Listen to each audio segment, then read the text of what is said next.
Thank you. Next item of business is a debate on motion 22860 in the name of Monica Lennon on recognising the importance of family caregivers. Can I invite members who wish to speak in the debate to press the request to speak buttons now. I call on Monica Lennon to speak to and move the motion. Ms Lennon, please. Thank you, Presiding Officer. I'm really grateful to have the opportunity to lead this debate today on behalf of Scottish Labour, and I move the motion on recognising the importance of family caregivers. And I know that members right across the chamber care deeply about the issues raised in the motion and have been supporting their own constituents. We need to find a strategy that keeps caregivers connected to their loved ones, whether they are in a neonatal ward, supported living accommodation, a hospice or a care home. And I hope today's debate, alongside the work that the Cabinet Secretary is leading, will take us closer to achieving that. This is a week of milestones, although unfortunately they're not all happy ones. Tomorrow is International Day of Older People, an opportunity to celebrate our older citizens. But it's also a day to reflect on how we can better respect their rights, needs and aspirations. This week also marks 200 days since most care homes went into lockdown. Thousands of people live in Scotland's care homes and have been amongst the hardest hit groups affected by COVID-19. And yesterday we reached a grim milestone of COVID-19 reaching 1 million deaths worldwide. So we know we are still living through a global pandemic and the challenges that this brings. At the start of March and April, none of us, least of all care home residents, the staff who look after them or their families, could have imagined what was to follow in the months ahead, or that so many of them would still be living under such harmful restrictions 6 months on. This year has been a sad and difficult one, and our sympathies remain with all of those who have lost loved ones due to COVID-19. There have been almost 2,000 confirmed deaths due to the virus in Scotland's care homes. And worryingly, excess deaths are increasing too, including rising dementia deaths compared with previous years. The impact of isolation is awful and cannot be understated. The First Minister has said on many occasions that mistakes would be made, and we cannot turn the clock back to January or February and change what has happened. But what we can do now is make sure the mistakes of the past are not repeated in the future. And we must have a strategy to make sure that caregivers and their loved ones can be together. We must avoid a winter of hell for families whose loved ones, yes, have survived the impacts of the pandemic so far, but who nevertheless are grieving in their own ways as we near the 6-month mark of restricted contact. Last week I asked the First Minister a question on the evaluation of shielding and how this learning might inform the future approach to care homes and caregivers more generally. In response, she said that while some scientists hold the view that vulnerable groups of our society should be sealed off and everyone else be allowed to get on with their lives normally, that she didn't agree with that practically or ethically. The First Minister said, "We can't segregate our lives in that way. We live interdependently. Young people live with older people, and I don't think it's ethically right either that we expect one group of the population to bear all of the burden of dealing with the pandemic." I absolutely agree with the First Minister, but the fact is that right now thousands of people are in effect sealed off from their family caregivers due to the current guidelines. I want to pay tribute to Cathy Russell and other members of the Care Home Relatives Group, because they have been instrumental in making people like me better understand the role of family caregivers. They are not just visitors. I think that's a phrase and a Twitter hashtag that's left a strong impression on all of us. And I'm grateful to the Cabinet Secretary for her recent meetings with Cathy and some of the group, and I know she's meeting them again this week with a view to making real progress. And I was heartened to hear the Cabinet Secretary in her evidence to the COVID-19 committee this morning, where she acknowledged the harmful unintended consequences of restrictions on family caregivers. And she talked about, I suppose, her aspiration to not just increase the frequency of contact, but also the length of that, the duration of that contact. And really importantly, she talked about the importance of touch. And I think that will have given a lot of people some hope today, because I feel strongly that it shouldn't take people to have to come to the Parliament and hold a rally to get a response from their MSPs. And apart from the rally, we've also had petitions, and I want to pay tribute to Natasha Hamilton and to Pauline Roger for their respective petitions on this important issue. Pauline's petition's been running since May, and it is really sad that as we enter the autumn, there are still many issues to resolve. One woman yesterday emailed me to tell me about her mum who lives in a care home.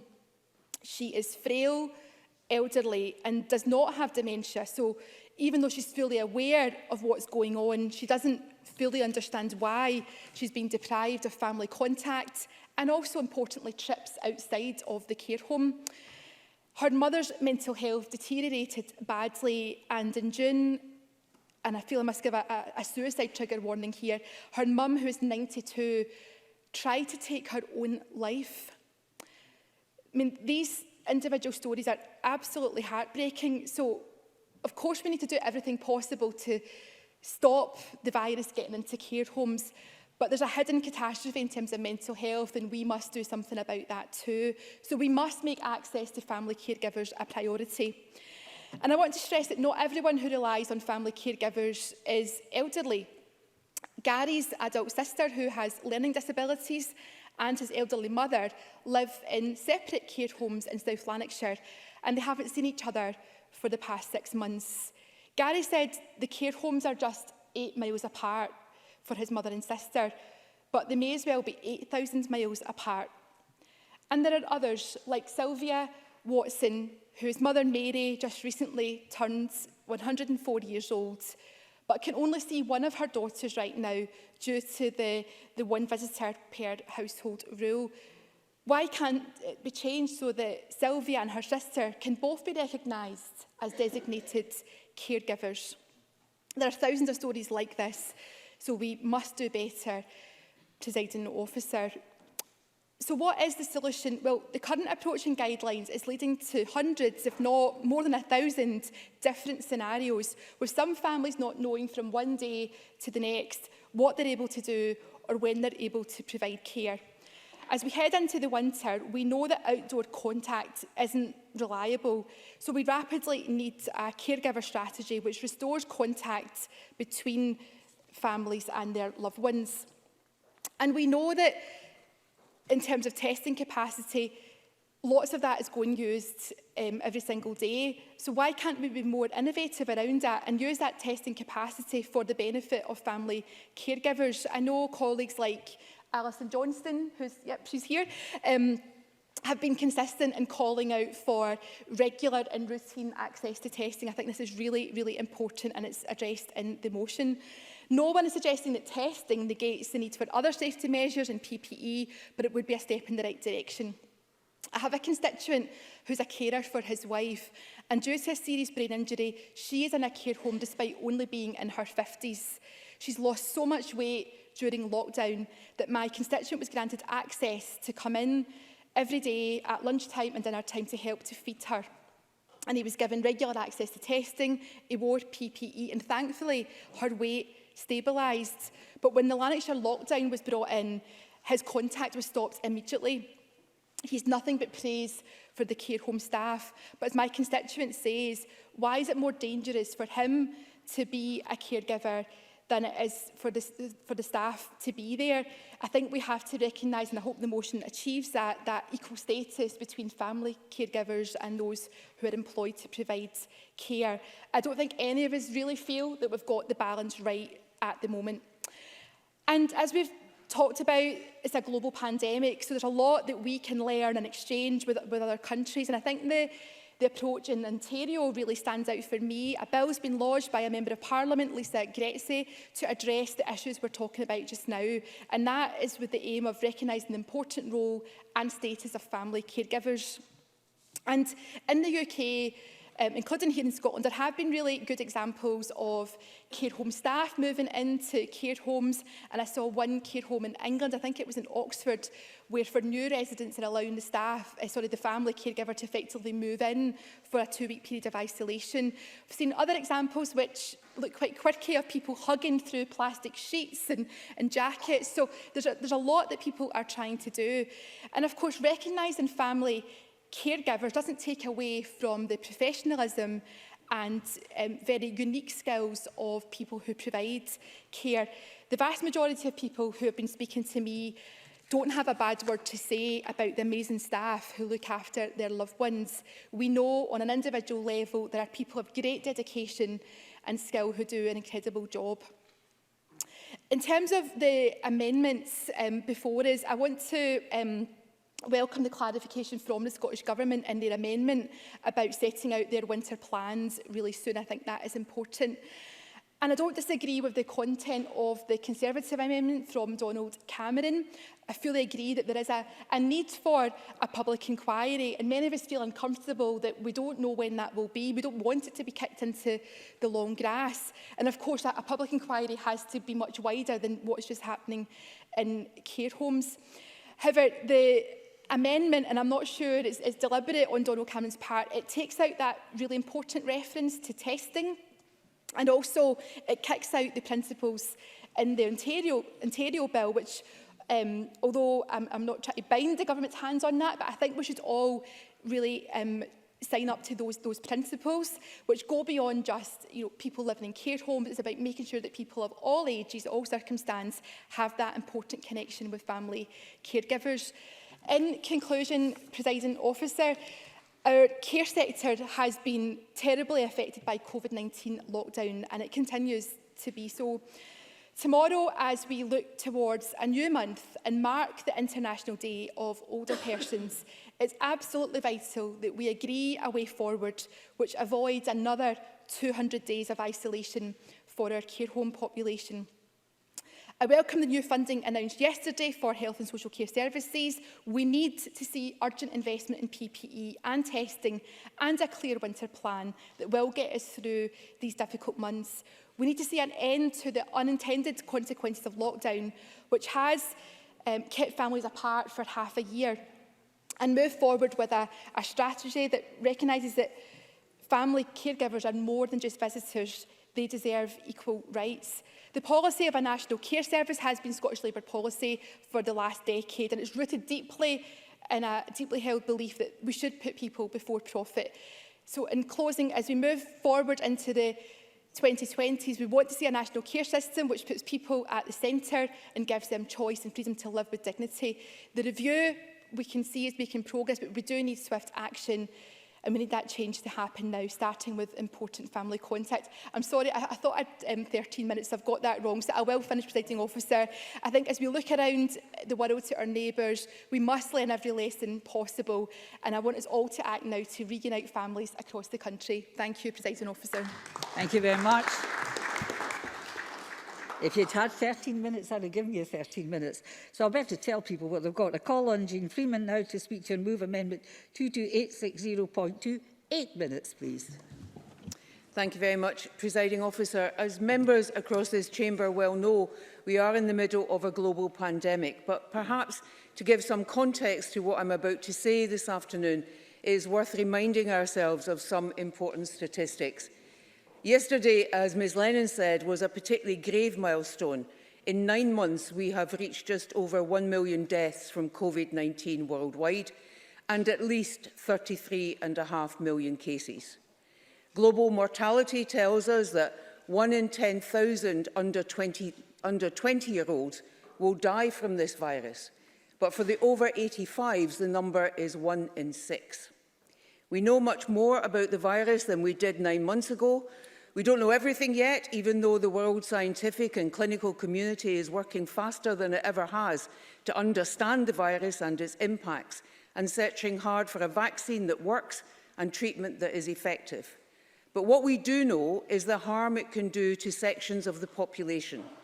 Those of us who are older, people with health conditions, those with multiple health conditions, and increasingly we are understanding the long-term health impacts of the virus for those who survive the serious cases.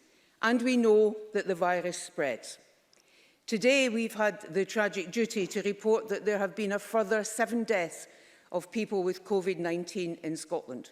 And today, we've also had to report that there are 137 people in hospital with the virus, whereas on the same day last week, there were 83 cases.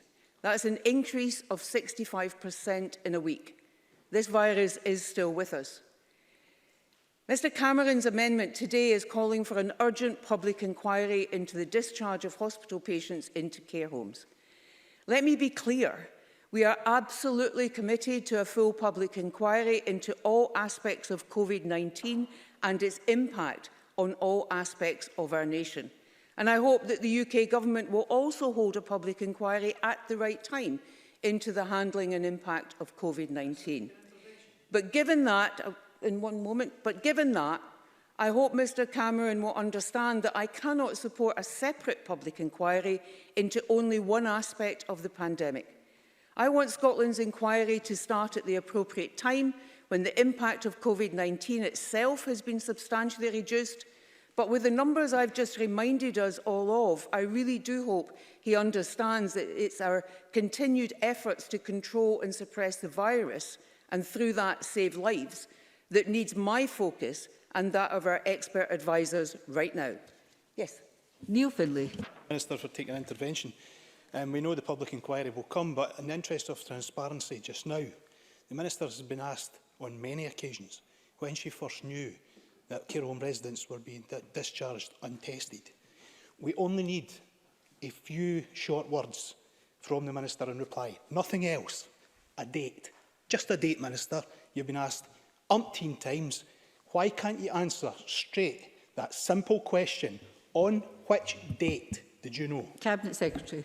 So we initially were alerted to this by some of the national press in terms of situation that was happening south of the border.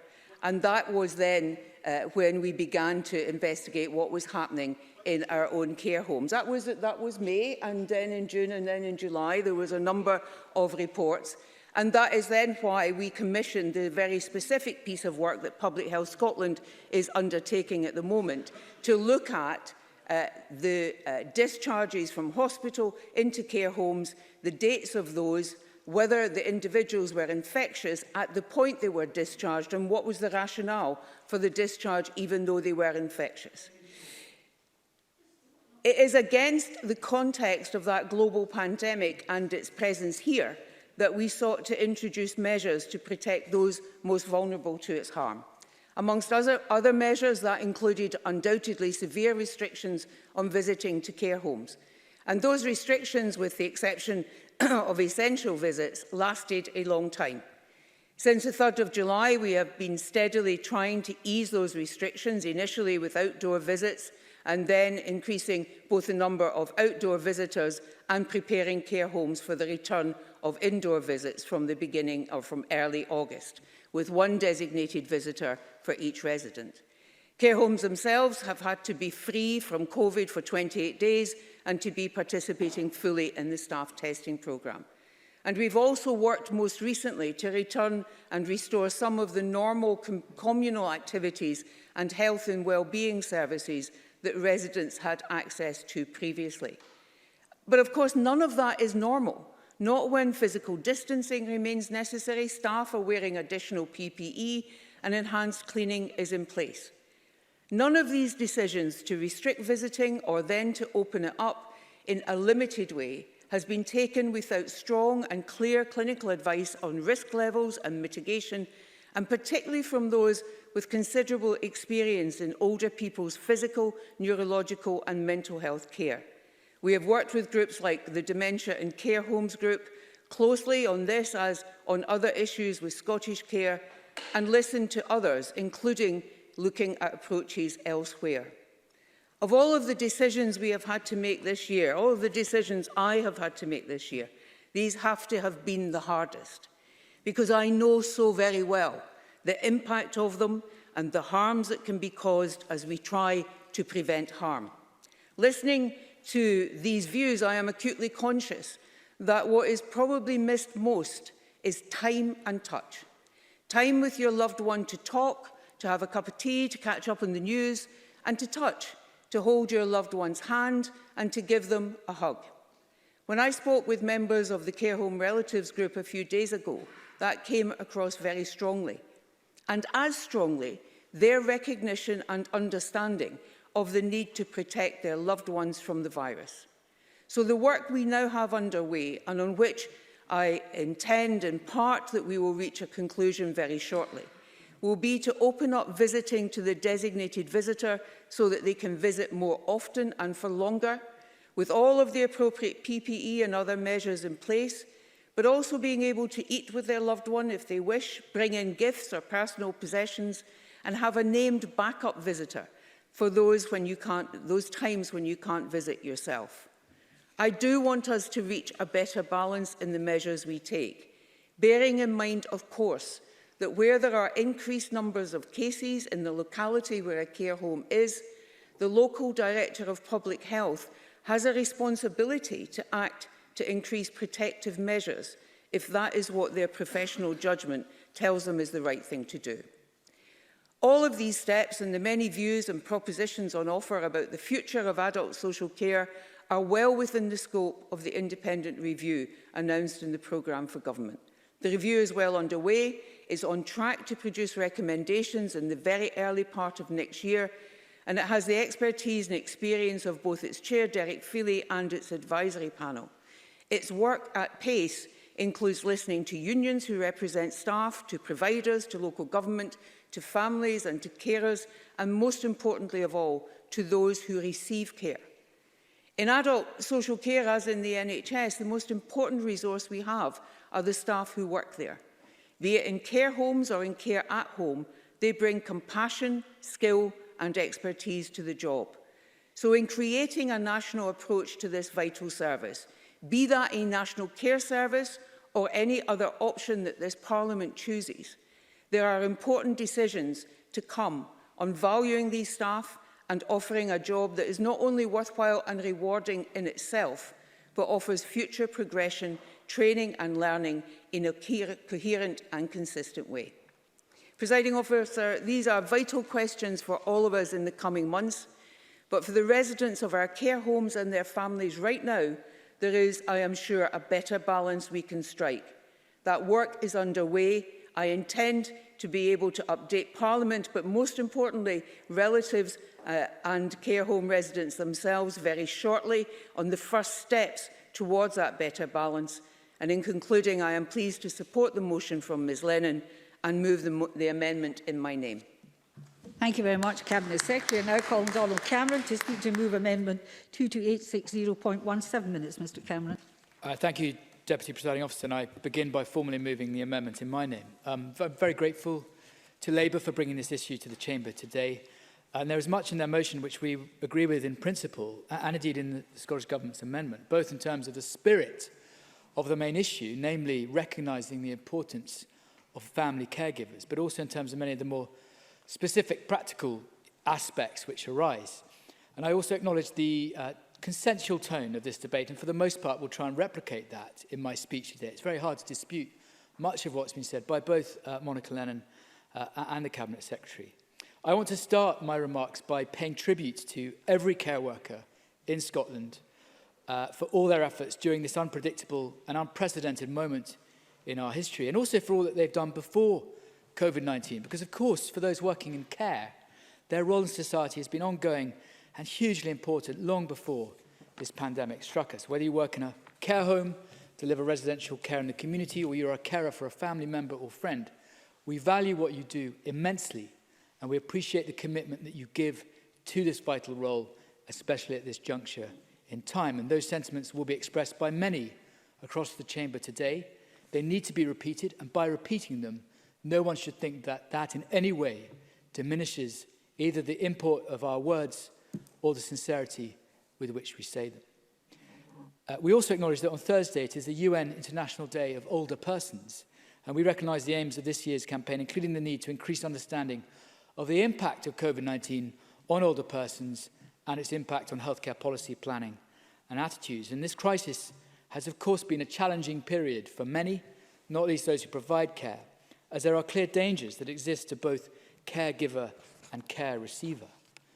Whether it be the issue of an increased likelihood of the transmission of the virus or the heightened risk of complications posed to those who are older or who have underlying health conditions, it is clear that in this area there are greater risks.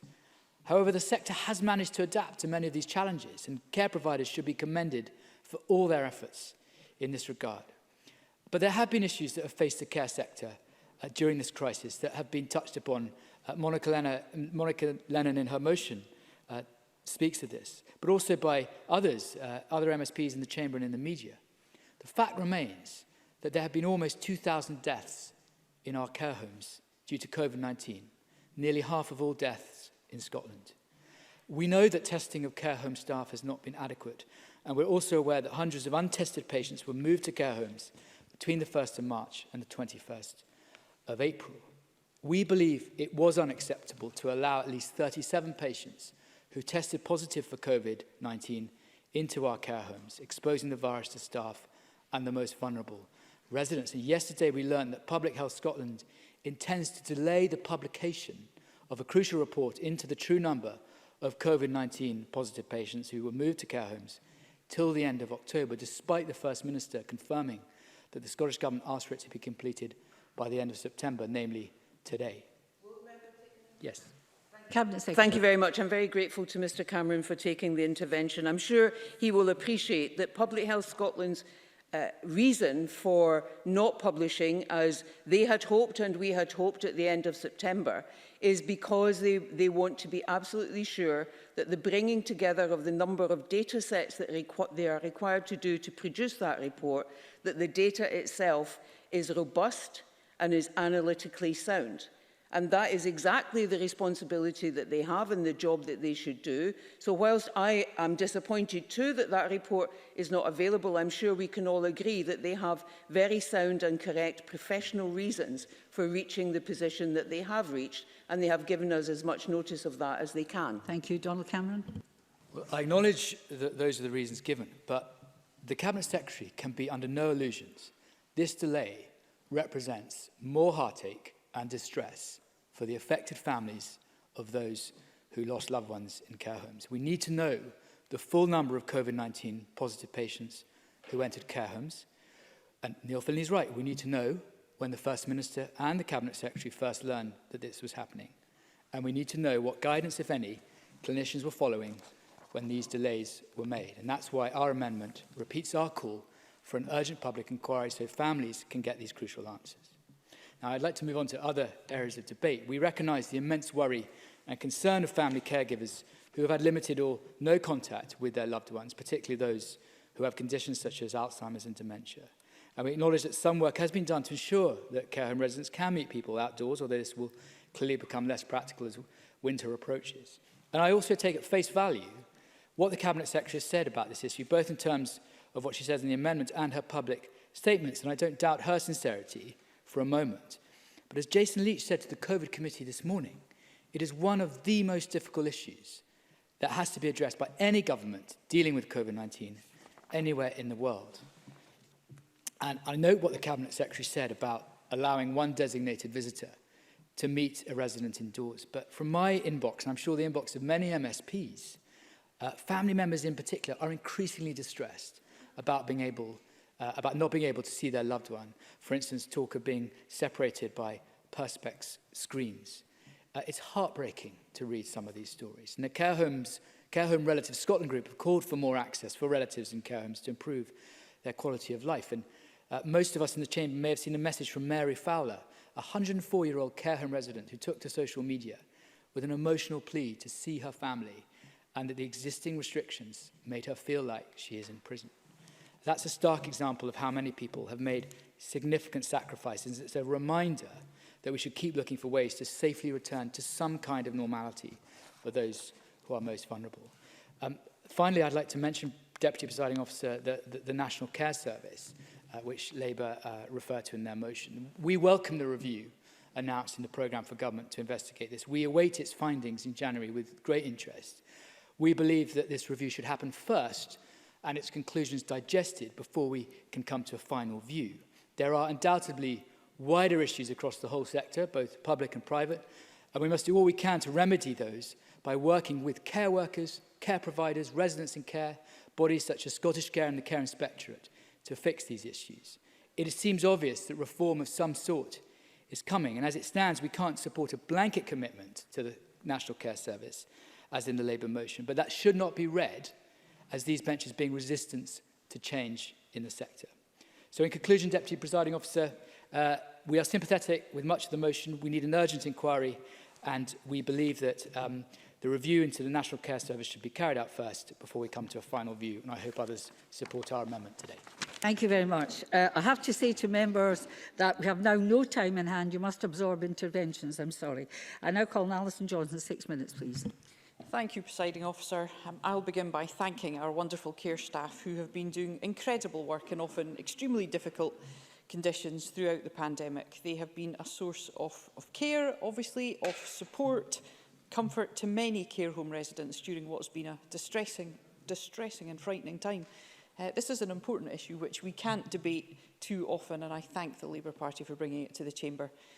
Now, clearly, errors have been made during the pandemic, and while it's essential that a public inquiry provides more detailed answers, we are in the second wave and learning must take place now. So the Scottish Greens have been calling for regular COVID-19 testing of frontline health and care workers since April. Indeed, participating in a COVID care staff testing scheme is one of the conditions which care homes have to meet before they can resume visiting. So robust and regular testing is vital to ensuring that those who have been isolated in care homes can once again see their loved ones. And as the motion states, more than 200 days have passed since care homes began locking down in March. During lockdown, families have been unable to grieve, to celebrate or share words of comfort together. And the psychological toll that this has taken on those residents in care homes and their families is immense. And the motion rightly notes the significant impact of isolation on those with Alzheimer's disease and dementia. And while care home residents undoubtedly need to be protected from the potentially fatal harm of COVID, we have to strive to lessen the psychological harm and to maintain dignity and quality of life. And although regular testing for care workers has now been delivered, there have been reports of long waits for test results, and only 2 weeks ago a Unison poll indicated that half of care home workers hadn't been tested for coronavirus. Now, care at home workers too provide vital care to often very vulnerable people, and they mustn't be overlooked. Labour's motion states that testing should be available to everyone involved in providing care, and I couldn't agree more. Scottish Care has described support for care at home as the Achilles heel of the pandemic response, which has been insufficiently planned for nationally and locally. We can't afford to neglect this area of the care sector, evidenced by the stark warning issued by Scottish Care about a potential link between excess deaths in the community and the removal or reduction of home care support as a pandemic response. A report published by the Care Inspectorate this month detailed the impact the removal of such support has had on service users, with reduced community access due to lockdown resulting in a loss of daily routines and predictability and an inevitable rise in stress levels. More widely, Inclusion Scotland conducted a survey in July that showed that 79% of respondents in receipt of social care support prior to lockdown had lost some or all of their social care support during March, and just over a third of respondents who'd had their support reduced or stopped were still being asked to pay care charges to their local authority. So COVID has exposed the fundamental flaws in the care system and the devastating consequences for disabled people and unpaid carers. Engenders say that as many as 39% of unpaid carers are providing more care due to local services reducing or closing due to COVID-19. And survey data published for Carers Week 2020 suggests that there is now as many as 1.1 million unpaid carers in Scotland, of which 61% are women.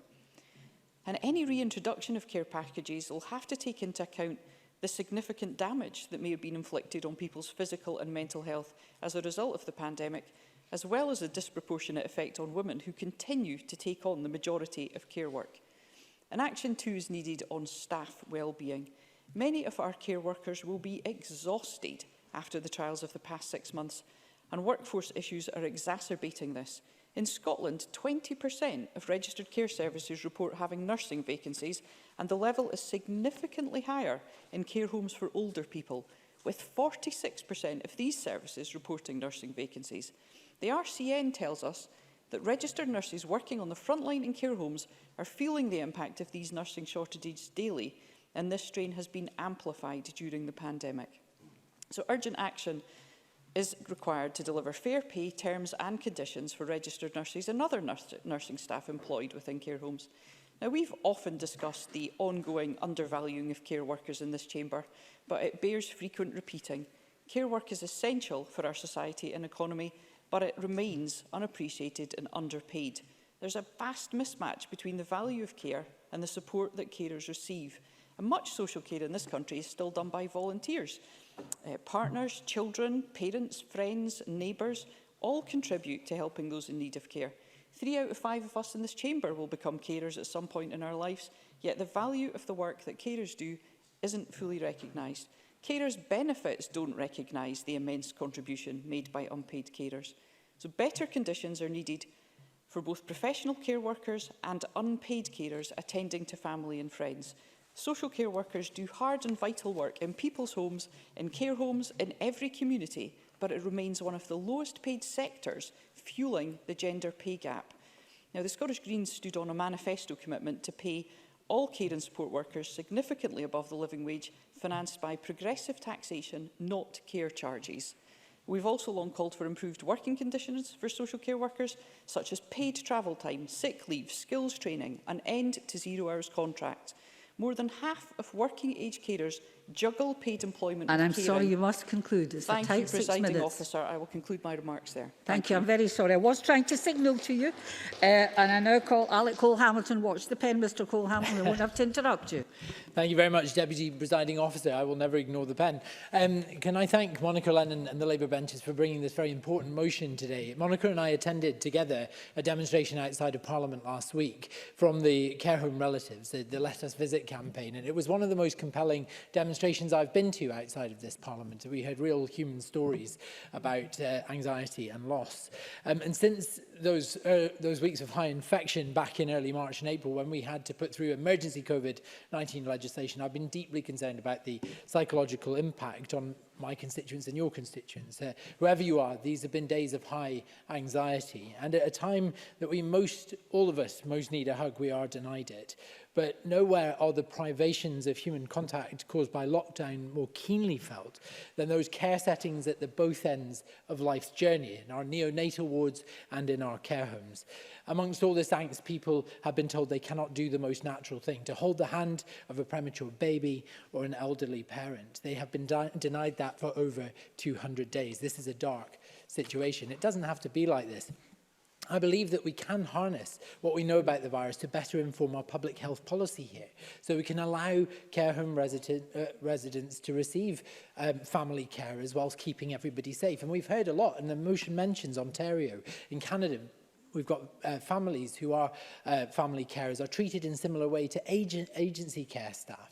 They undertake the same hygiene measures and are allowed to safely continue the vital care that they were before the outbreak, and it was a vital part of their care package. I want to see that happen here. We know that family members will stick to the rules because they don't want to jeopardise the safety of their loved ones. And, Presiding Officer, we also know that allowing family carers to come in can improve outcomes in homes.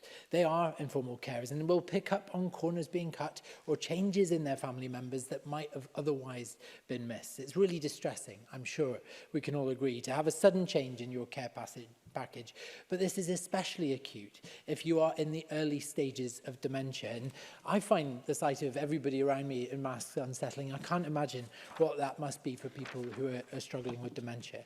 Often friends and relatives have been caring for a resident for many years and can pick up on those early signs of deterioration. And we have seen in the people we met last week that they are witnessing that through the Zoom calls that they're having to make do with or conversations through windows.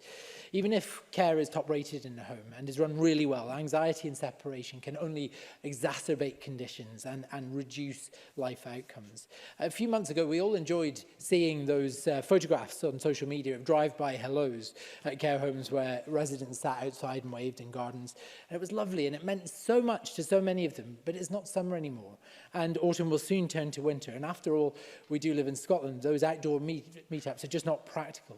But behind those images as well, we heard again at this demonstration, it's also the reality of residents with dementia clawing at the screens between them and their loved ones, just trying to touch and even hear their families because it was so very difficult. We can do a lot of this through testing. That's very important. We need to expand our testing operations. And while we are seeing local spikes, we can box clever with adequate testing and ensuring that if we apply the same rules that we do to bank and agency staff, we can allow family carers in. Willie Rennie has repeatedly called for a test for everyone who can make it a safer, controlled environment. We have the staff test up and running. Why can't we expand that to family members? In closing, I want to come on to the government amendment very briefly, but one positive outcome is that people who are fortunate enough to have never been in hospital, been a carer themselves or needed care, for the first time in this country are properly valuing what the social care sector means for this country. And I echo Alison Johnston's thanks for our social care workers. They deserve the claps that we all came out and delivered to them on Thursday afternoons as much as anybody else in our health and social care system. It's a relief to know that they are there when we need them. And we have been taking them, I think, as a country, taking them for granted for far too long. So I welcome a review of pay structures. Different careers in social care are not only vital, but in high demand. And that's only going to get more so, exponentially rise with an ageing population. We need to make social care a profession of choice. I want to close by covering the National Care Service. Liberal Democrats absolutely support the national review towards the formation of a care service. The sector fundamentally needs reform. But we do have grave concerns about controlling that entirely from the centre. Accountability for the delivery of social care should always have a link to the communities in which it's rooted and be responsive to regional variation. But that's not what today is about. So while we do have some difficulty with the wording of the government's amendment, we do want to embrace the spirit of consensus that I think is being forged across the majority of the benches in this Parliament today, and recognise that this motion and the amendments around it speak to the very needs of the families that Monica and I met in a very cold day outside of the Parliament last week. It is their love that keeps them going. They want to keep their relatives going by extending that love and extending the care, not by visiting. They're not just there to hold a hand. They're there to help provide the care, be those informal inspectors who can pick up on problems. But above all these things, first and foremost, be that human contact that has been denied so many of our most vulnerable constituents and residents in this country since the start of this pandemic. Thank you. Thank you very much, Mr Cole-Hamilton. And can I remind members, if you wish to speak in debate, you must press your request to speak button. I now call Anis Sarwar, followed by Angela Constance. Thank you, Deputy Presiding Officer. Can I start by welcoming this debate and all the contributions so far? I think it's also important to recognise the context. COVID has changed not just Scotland and the UK, it's changed the world. And I think it's important to recognise that there are difficult decisions that those that are in positions of power have had to make. The science only goes so far. It cannot tell you the answer to every situation, and largely ministers will have to make judgment calls. And sometimes those judgment calls will be correct, and sometimes in hindsight those judgment calls will be wrong. But what we shouldn't forget is that they are working round the clock to try and make the right judgment calls. So I want everyone to know that any criticisms, perceived or otherwise, that I may make in my contribution are made in that context. I think it's also important to recognise, in the last couple of weeks in particular, has emphasised this, is that having an effective communication strategy is not the same as having a virus elimination strategy. I fully accept that the Scottish Government is better at communicating about this virus than the UK Government is, but largely on the big calls, the decisions have been the same. And 6 months into this pandemic, I do believe, despite the fact that there has been some recent progress, I do believe that we should be further down the road, whether that be around testing around care homes, or whether that be around the visit set up around care homes. Because care homes have faced the greatest burden in this pandemic so far. almost 2,000 deaths in a care home setting, almost half, 46% of all deaths being in care homes, despite them representing a fraction, an absolute fraction of the wider population. We have had patients discharged from hospital without testing. That didn't require scientific advice. That was common sense.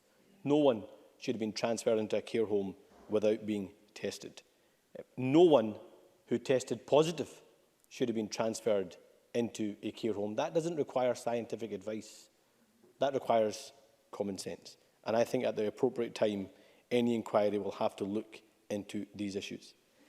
And I can only begin to imagine the emotional toll that this has all had on individuals.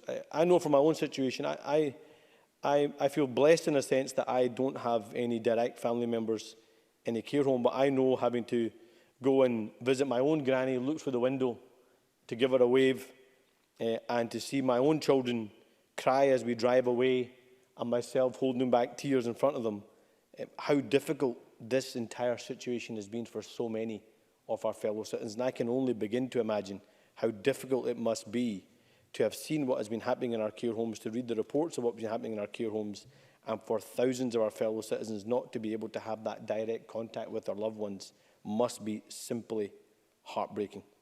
And I'll come back to more of that in a moment, but I want to, like Alison Johnson has done, and Alec Cole-Hamilton has done, and Monica Lennon did, pay tribute to our care home staff.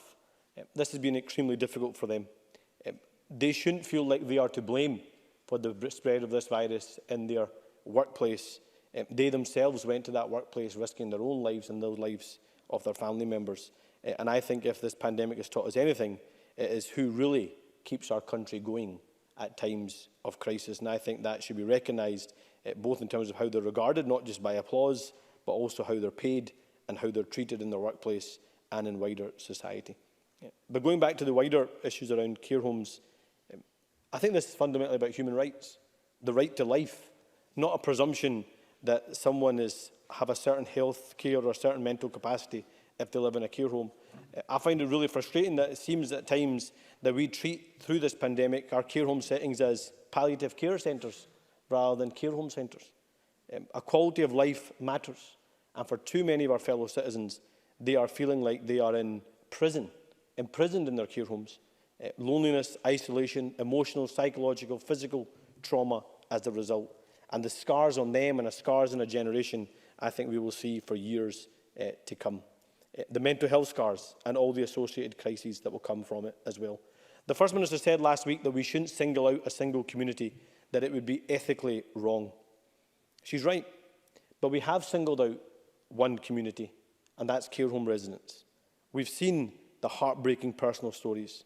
Individuals feeling disorientated, deteriorating in their health, and many of them sadly giving up on life altogether, presuming that this will be their final moments or their final months, and that this is their final moments in this world. Simply heartbreaking. And I want to pay tribute to all of those that have relatives in care homes, in particular the Care Home Relatives Group, who have been sharing their stories, because yes, eliminating this virus matters, but actually human relationships matter as well. And how we respond to this virus, I fear, will cost more lives than the virus itself. And how we respond to this virus, I fear, will cause more long-term morbidity than the virus itself. After 6 months, we can do better than this, we should be doing better than this, and we must do better than this. Rapid testings in our care homes, efficient and equal PPE in our care homes, and recognising that human interactions are a key part of our life have to now happen so we can give justice to all those that either live in a care home or who care for anyone that lives in a care home. And I hope through this debate we can do better for all those citizens and therefore be able to give justice and respect the human rights of all those that are in our care homes. Thank you. Thank you very much, Mr Sarwar. And I call Angela Constance to be followed by Jeremy Balfour. Ms Constance, please. Thank you very much, Presiding Officer. I very much welcome this debate today, because what this pandemic and the national response has reminded us all of is that often in life the hardest decisions are the ones that you so do not want to make, but make them you must. But even with life-saving and necessary decisions, they come with a cost and they come with consequences. And it's very apposite and correct that we talk about that and mitigate that where we can safely do so. And I was grateful to the Cabinet Secretary in her statement for outlining the work that she is overseeing about how to make visits more humane in care homes, and where possible we can take that forward. And I think she's outlined some creative ways in her approach to that, because it's a matter that was certainly important to my own family before my own grandmother passed. So my family know what it's like not to see a loved one. But I also very much welcome this debate, Presiding Officer, because we should recognise International Day of Older People. It should be a springboard to increase our resolve. And the debate also gives us a great opportunity to solidify and build on the growing consensus around a national care service, given that the debate is shifting from should we establish a national care service to how we establish it.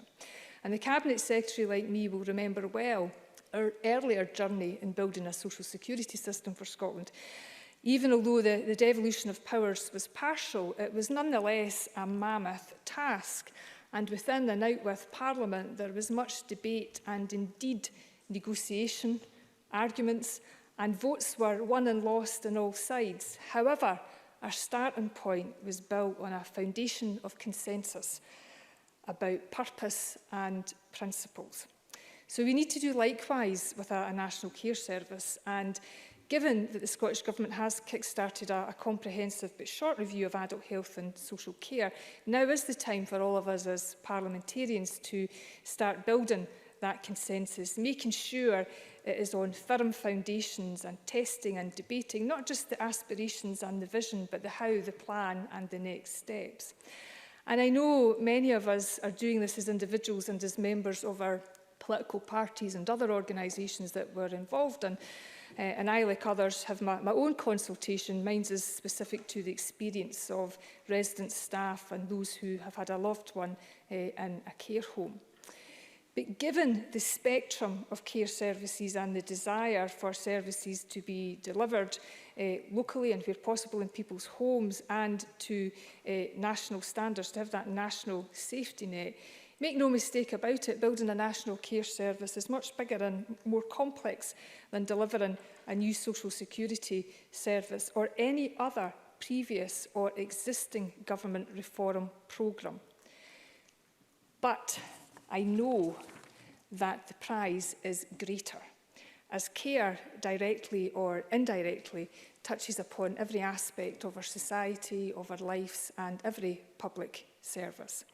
And yesterday we heard from the Reverend Nanda Groenewald at Time for Reflection. And I hope you were all listening, as Nanda is a minister in my own constituency. And Nanda quoted Nelson Mandela when she said, "Things may seem impossible until the next time." And this pandemic remains the biggest public health crisis of our lifetime. And even with the virus on the march again, I and others remain of the view that now is also the biggest opportunity in our lifetimes to rewrite the rules and to put right the things that have just never been right. And firstly and foremostly, we do need to take a human rights approach to care, but we need to find the right language that explains why this is essential to real and daily life. And now is the time to put beyond a shadow of a doubt that as a nation we really do value care work and care workers. Care workers may be low paid, but care work is certainly never low skilled. And they deserve much more than our thanks. They deserve so much more than our thanks. An investment in social care must also be seen as an investment in well-being and our economy, in the same way that the debate in childcare a few years ago was transformed with the recognition that it was also key to getting women into work. And the care sector, we know, employs more than 200,000 people. And if we increased both the number of those working in care and increased pay, This would increase employment rates by 5 percentage points and decrease the gender employment gap by 4 percentage points. And of course, Presiding Officer, we can't talk about care, paid or unpaid, without talking about women. And as I have said before, we need to forensically follow the money to know exactly what public money is extracted from the private care sector and to the benefit of whom. And I wonder if an early examination of the National Care Home contract would be helpful in our quest for care before profit. I can see the Presiding Officer has given me the nod, and as normal, I think, like others, I will feel as if I've barely skirted across the surface, but all I will say, Presiding Officer, is we need to grasp that everything has changed. It must change, and we must all play a part in that change. Thank you very much. It's not a happy task interrupting all these wonderful speeches, I can tell you, but I have to do it. Jeremy Balfour, followed by Stuart McMillan. Thank you, Deputy Presiding Officer. Can I, again, along with others, thank Monica Lennon and the Labour group for bringing forward this debate this afternoon. And I think there's a consensual feel towards this debate this afternoon, and many of the remarks that have been made by fellow speakers I would echo as well. We've heard a lot about those who have had dementia or who are in homes with, because of old age. But I would like to, with your permission, Deputy Presiding Officer, move this to other people who are in residential homes. And I've spoken about this in previous debates, and that is those who have learning difficulties or physical disabilities, which means that they also have been excluded from being able to see their parents, their siblings and other loved ones of their family. And I want to again congratulate PAMIS and other third sector organisations who have kept this campaign alive over the last few weeks. I spoke previously a few weeks ago in this chamber about a lady I had spoken to who has not seen her son since February of this year. Physically been able to see him. He is bedridden, so he can't come out for a visit into the garden over the summer, and so she has had no physical contact with him. Because of his learning difficulties, he is unable to use Zoom or any other social media, and yet he is aware that he has had no contact with his mother for over 6 months. He and others in his case are looking, and their mums and their dads and their siblings are looking for some kind of contact with their loved ones. Not just to be able to touch, although as the Cabinet Secretary said that is important, but actually for their mental welfare, to have no contact with the chief person in your life is something I think most of us would find very hard. And if you add in the disability on top of that, it makes it even harder. And so my request from the government tonight is to ask them, can we not make at least one member of the family part of their caring team? As we test carers who are looking after these on a regular basis, can we not add at least one individual per family to that, so that they can go in and have regular contact with their son or their daughter, with their brother or their sister? That does not seem to go too far. It doesn't seem to put testing beyond us, and it would complement what the carers are doing for these individuals as well. Yes, the carers are doing a fantastic job, and I want to echo remarks made by, I think, almost everyone in the chamber this afternoon about what we owe to carers and the work that they are doing. But I think we do need to just take that step further, and we need to add a family member who can then go in on a regular basis with the appropriate testing, and as Alex Cole-Hamilton said in his speech, They will look after, they will bathe the roads, they will do the cleaning, they will follow that because they know that it affects their loved ones and other people in that home. So I hope that we can have progress on that sooner than later. I would like to expand slightly in my final remarks, Deputy Presiding Officer, is also to look at those carers who are caring in individual homes as well as within institutions and the testing that they require. I have a carer that comes in and helps me in the morning. She then goes on and probably sees 5 or 6 other people in her day. Vital work. It allows me to be here to entertain you all on a regular basis. But I am concerned that she and her colleagues across not only Lothian but across Scotland again are not getting the appropriate testing. And as we see an increase in this virus, I do think we have to look at what we are doing to protect carers, protect the individuals and protect the staff, that they too will be getting the appropriate testing in the appropriate way. I think all of us want the same thing. I just think we need to move forward as quickly as possible. But I come back in conclusion to ask again if the Cabinet Secretary could address again the issue of those who are in homes.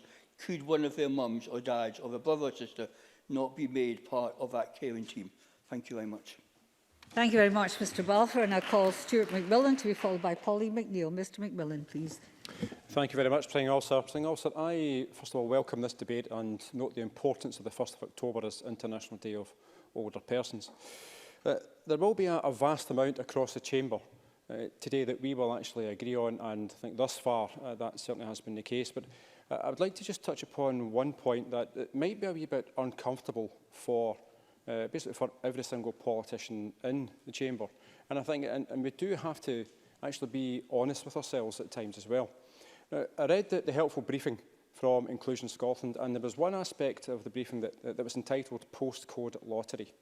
Now, I know postcode lottery is not in either the motion or any of the amendments today, but it struck me that at times in this chamber, when we hear the phrase of postcode lottery being used, it's been used thousands of times before and it will be used thousands of times in the future.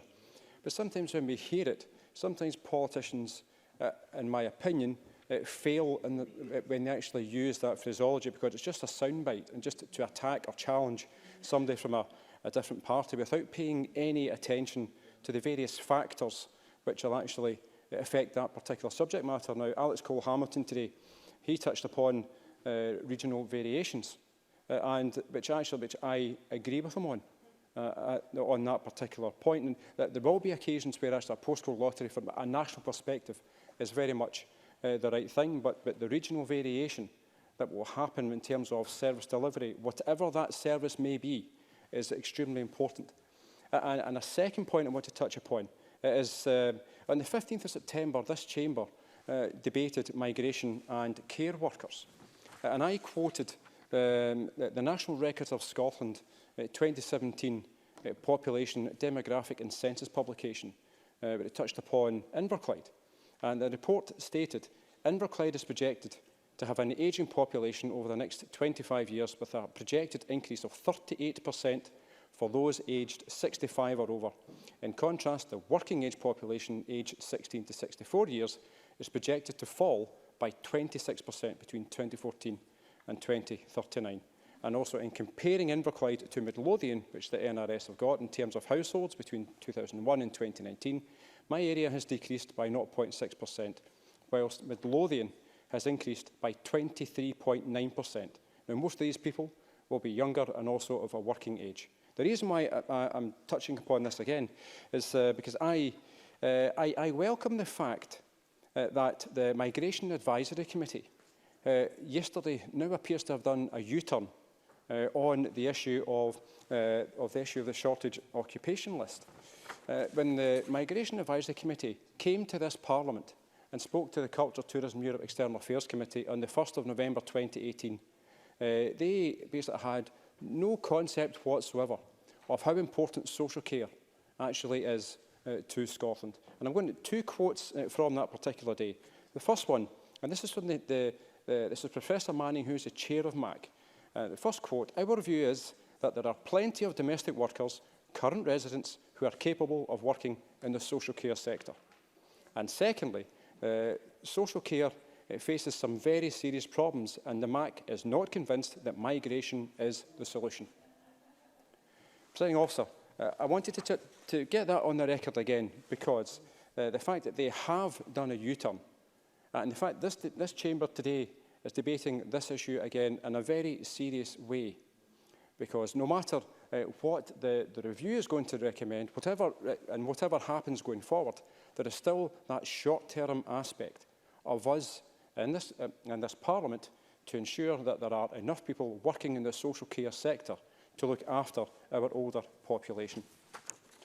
Presiding Officer, this independent review of the adult social care has been spoken about, and I welcome the fact the review is happening. And these facilities are not just a care facility, but they're somebody's home. Somebody lives in these facilities.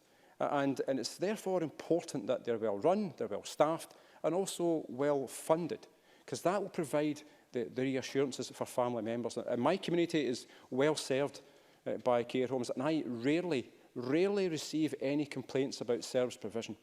And I would like others, pay tribute to all the care workers across Scotland, but particularly those in my constituency. However, it's important that we always strive to improve any service delivery for our older citizens. They deserve that. Now, this review is going to be wide-ranging. It's going to consider a whole aspect of things, particularly about how to achieve the high standards of support for the independence and well-being of people who use adult care support. And it's aimed to build upon Scotland's long-standing commitments to improving adult social care provision and to ensuring social care is effectively integrated with health services. Now, like others, I could go on, but I am conscious of time. Presiding Officer, since the start of this pandemic, the priority has been to save people's lives wherever they are. And all decisions on the COVID-19 response have been guided by the scientific advice that was available at the time. And I think that this debate and this discussion about the future of care homes is crucial, and it can certainly help to set that example of the type of the ambition that we actually have for the country, and also the type of country that we actually want to have for our older citizens. Thank you very much. Thank you very much. I call Polly McNeill to be followed by James Dornan. For me personally, the biggest tragedy of the COVID pandemic was the treatment of older people, particularly in the early days of the crisis. An outrage, in fact, and one I think we must all account for. In my opinion, in the early days, we lost our basic humanity. When the do not resuscitate notices that were hastily issued, and families were so distressed, and doctors were saying in the early days that over 65s would not be admitted to hospital. I've been told this personally by doctors. I did ask the Minister for Older People during the committee stage if she knew who made these decisions. She said the honest answer is we don't know. Our guidance didn't change, and she said that at the beginning many thought that the NHS would be overwhelmed. Perhaps she is right, but I hope we would all agree in looking back that we do need to account for that, and that even if that's the case, we can't justify such a policy, and we can never justify it ever again.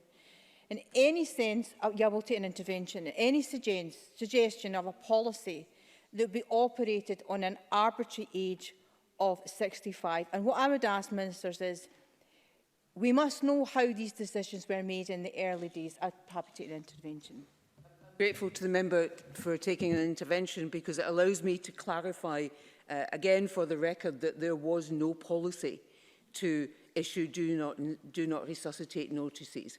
These decisions were taken by some individual GP practices and others, and when we were advised of that, then we made sure through the Chief Medical Officer at the time, through the Chief Nursing Officer and others, through the Royal College of General Practitioners and others, that conversations were had so that people understood the proper way in which decisions are reached on these matters, which have to involve the individual patient and their family in all of that.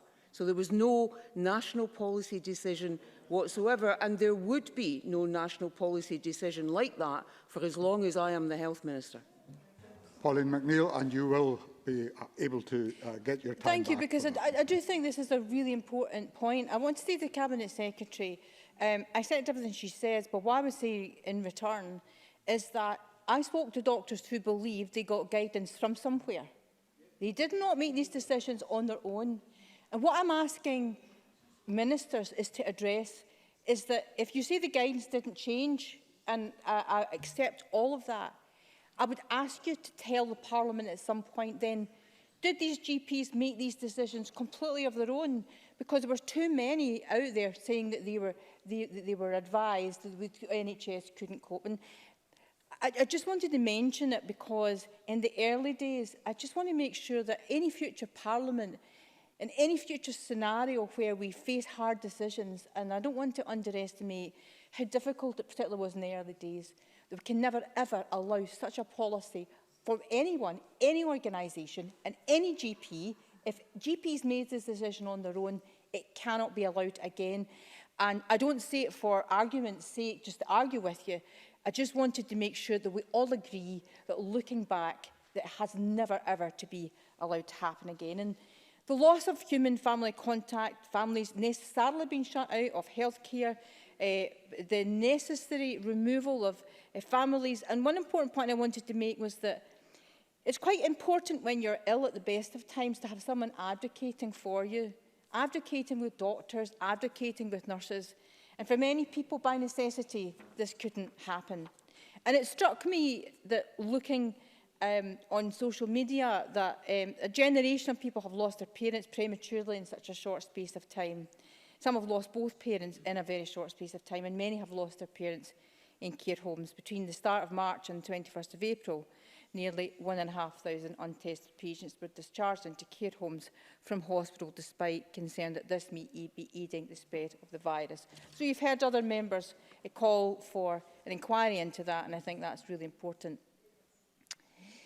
Over 6 months on from care homes having to close the facilities to visitors, then we examine again what can be done at this point to ensure that families can have some contact with their loved ones.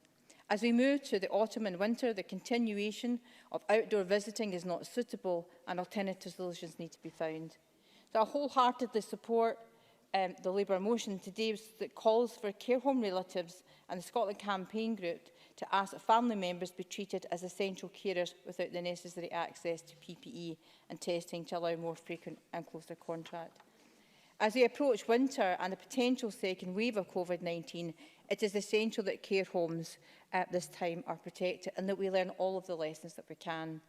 The Royal College of Nursing has raised particular concerns around access to PPE for staff working outside of a hospital environment, including care home staff. And a report found that social workers are more than twice as likely to die. Social care workers are twice as likely to die from COVID-19 as colleagues on the NHS front line. Care workers need not only to be given better protection, but they need better pay. The 3.3% rise offered by the government in April is not enough to recognise the key work that they do. My own union, the GMB, are at the forefront of highlighting poor levels of pay and a predominantly women-run service. In closing, Presiding Officer, as Angela Constance and Alison Johnson have highlighted, that women are most likely to be the providers of care, both paid and unpaid. Women comprise 85% of the social care workforce in Scotland. And the COVID-19 pandemic underscores society's reliance on women on the front line and at home.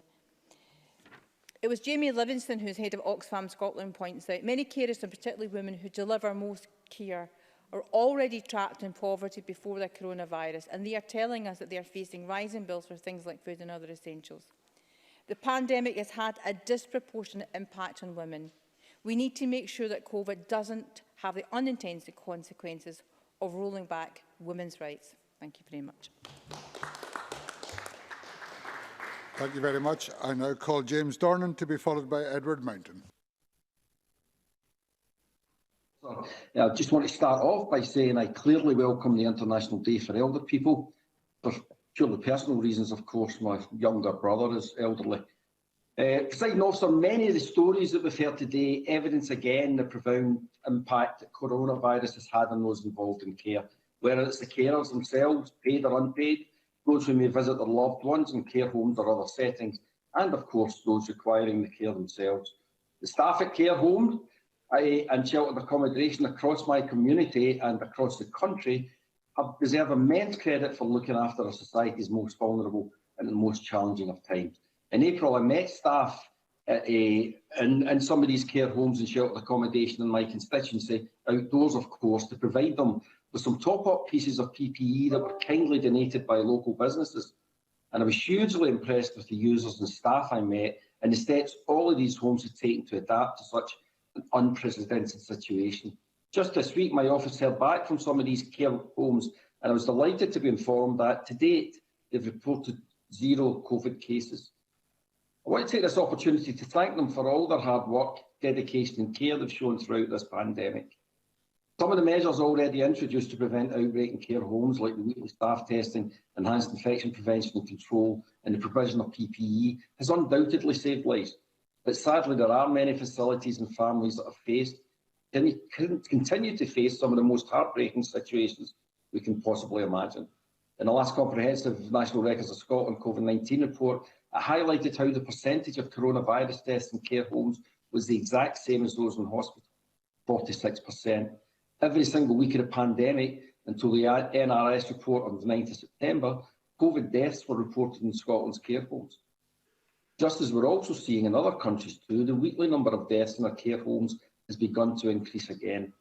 Worldwide, the death toll of this horrendous virus reached a milestone that no one will have wanted to have seen. Officially, the death toll has now surpassed 1 million people. This horrendous figure starkly highlights why we must tread cautiously with any changes to existing guidance, and to only do so when it's deemed clinically safe.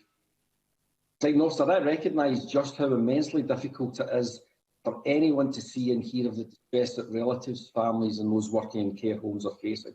I have an 86-year-old mother, and my partner has a 76-year-old mother who's contracted COVID whilst receiving treatment for stroke. She was not allowed any visitors while recovering, but thankfully both our mothers are at home now with the existing restrictions in place in Glasgow, but it gives us a flavour of what it must be like for those with loved ones in care. It's important for care home residents and loved ones to see each other, and it's obvious that visiting is fundamentally important to the health and well-being of those who live in such settings. Nonetheless, as we've heard, it's very difficult to balance safe visiting against the risks posed by this awful virus. Unfortunately, Glasgow and a number of other health boards in the west of Scotland are under more stringent rules than the rest of the country, and as part of this, care home visits have been further restricted. Such visits are limited to outdoors only, with a maximum of 3 people from no more than 2 households, and essential indoor visits. I'm in touch with a constituent whose mother is in a care home, and due to the current rules has been visiting her mother outdoors. The home has been using marquees to facilitate this. Earlier this month, during one of these visits, harsh winds made the structures feel rather unsafe, causing my constituent and her mother alarm. My constituent is fearful that should those restrictions remain in place over the winter months, then it could become virtually impossible to see her mother. Clearly, this is something we would all want to avoid happening. We shouldn't, however, be under any illusions of just how complex it is to balance making this happen safely for everyone against the risks of causing harm through this awful virus. Now, this home specialises in the care of those with dementia and Alzheimer's disease, and that in itself brings further challenges.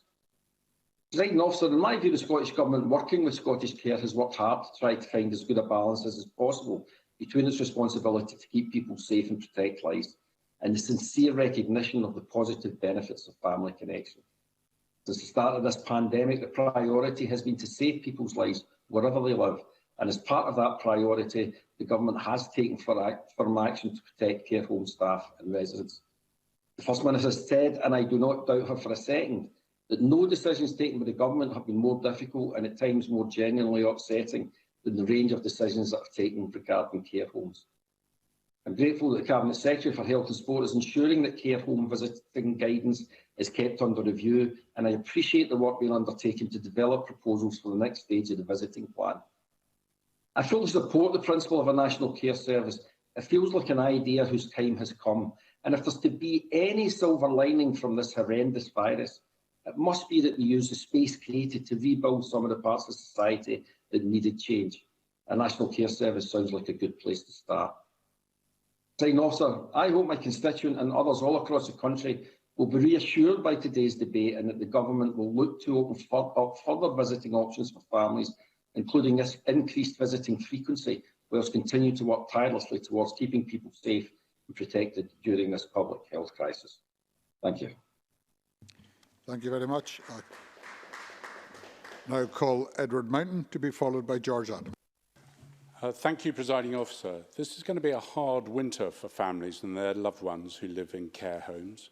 Like many MSPs, I've been asked by a constituent to try and imagine what it'd be like to meet your mother who was suffering from dementia through a closed window, and then for your mother to wail and bang on the window as she doesn't understand why you won't come in.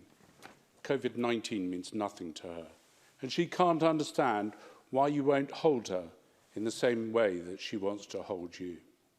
This is a situation that many families are struggling with across Scotland. It feels heartless, and it is. And this is why some families are questioning if we have got the balance right.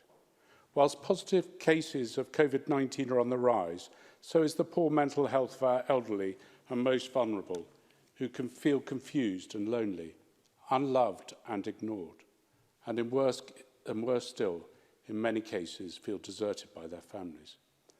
While we have a duty to protect people from the threat of the pandemic, we must not lose sight of what makes us human. We all crave the contact and the often physical reassurance of connection that is achieved by visits from families and friends. This is especially important when loved ones are coming to the end of their lives and they want nothing more to reach out and hold hands for the last time. Family visits are vital to the health of the long-term inpatients who have complex needs too, and it is far from ideal that the designated family members are so limited to on their visits. We need to find a safest way to show we care. We are all aware of the risks that our care homes face from the threat of COVID-19, and that's why we have to take the threat seriously. But I want to go back to what happened some time ago and just briefly in passing say transferring COVID-positive patients into care homes was wrong. It must never be allowed to happen again. And that is why, Cabinet Secretary, we need to see the report as soon as possible.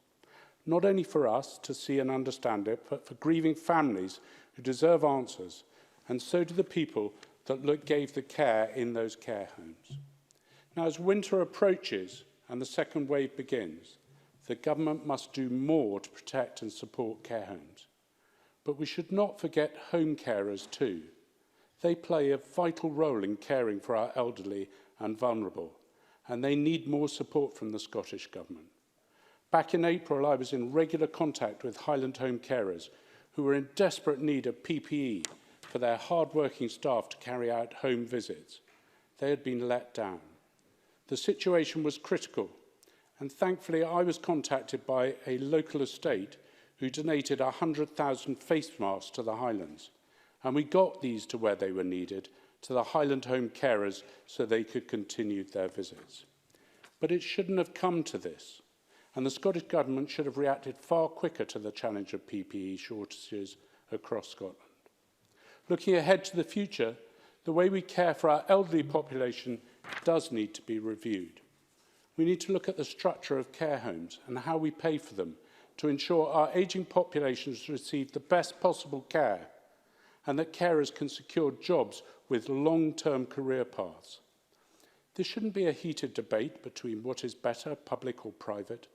Both models bring value and have a huge role to play in our future care system. There is no doubt privately run care homes provide great services. When I visited the Parkland Care Home in Granton, the Castleview Care Home and the Barchester Care Homes in Inverness, and all the others that I have visited, too numerous to mention, I saw just how much they do. And I want to take this moment to say a special well done to the Parklands Care Homes, who have just been named as the best small care home group in the National Care at Home Awards. But it's not the only model of care we should look to. We need to look, as I've mentioned before, the care at home. I've mentioned Highland Home Carers because I've absolutely become embedded into their philosophy. They are the second largest employee-owned company in Scotland. They offer a great level of home care and offer great career options too. This is important because the care sector as a whole is facing huge recruitment challenges. So we need to make sure that the work of care staff is more attractive to people. Unless we provide carers with a career path, people will not be attracted to this vocation. There aren't enough home carers, and then more people will have to choose a care home, which is very expensive and can mean people living further away from the ones they love. This is a key issue in remote areas of the Highlands, where there is a need for more home carers and more rural care homes. Presiding Officer, work must begin today on reforming Scotland's care sector, and difficult choices do lie ahead to ensure that our care sector is fit for the future. The Scottish Government also has hard choices to make when it comes to family visits to care homes during the pandemic. Many families are seriously questioning if the right balance has been found. Disease transmission has to be prevented, but so does isolation.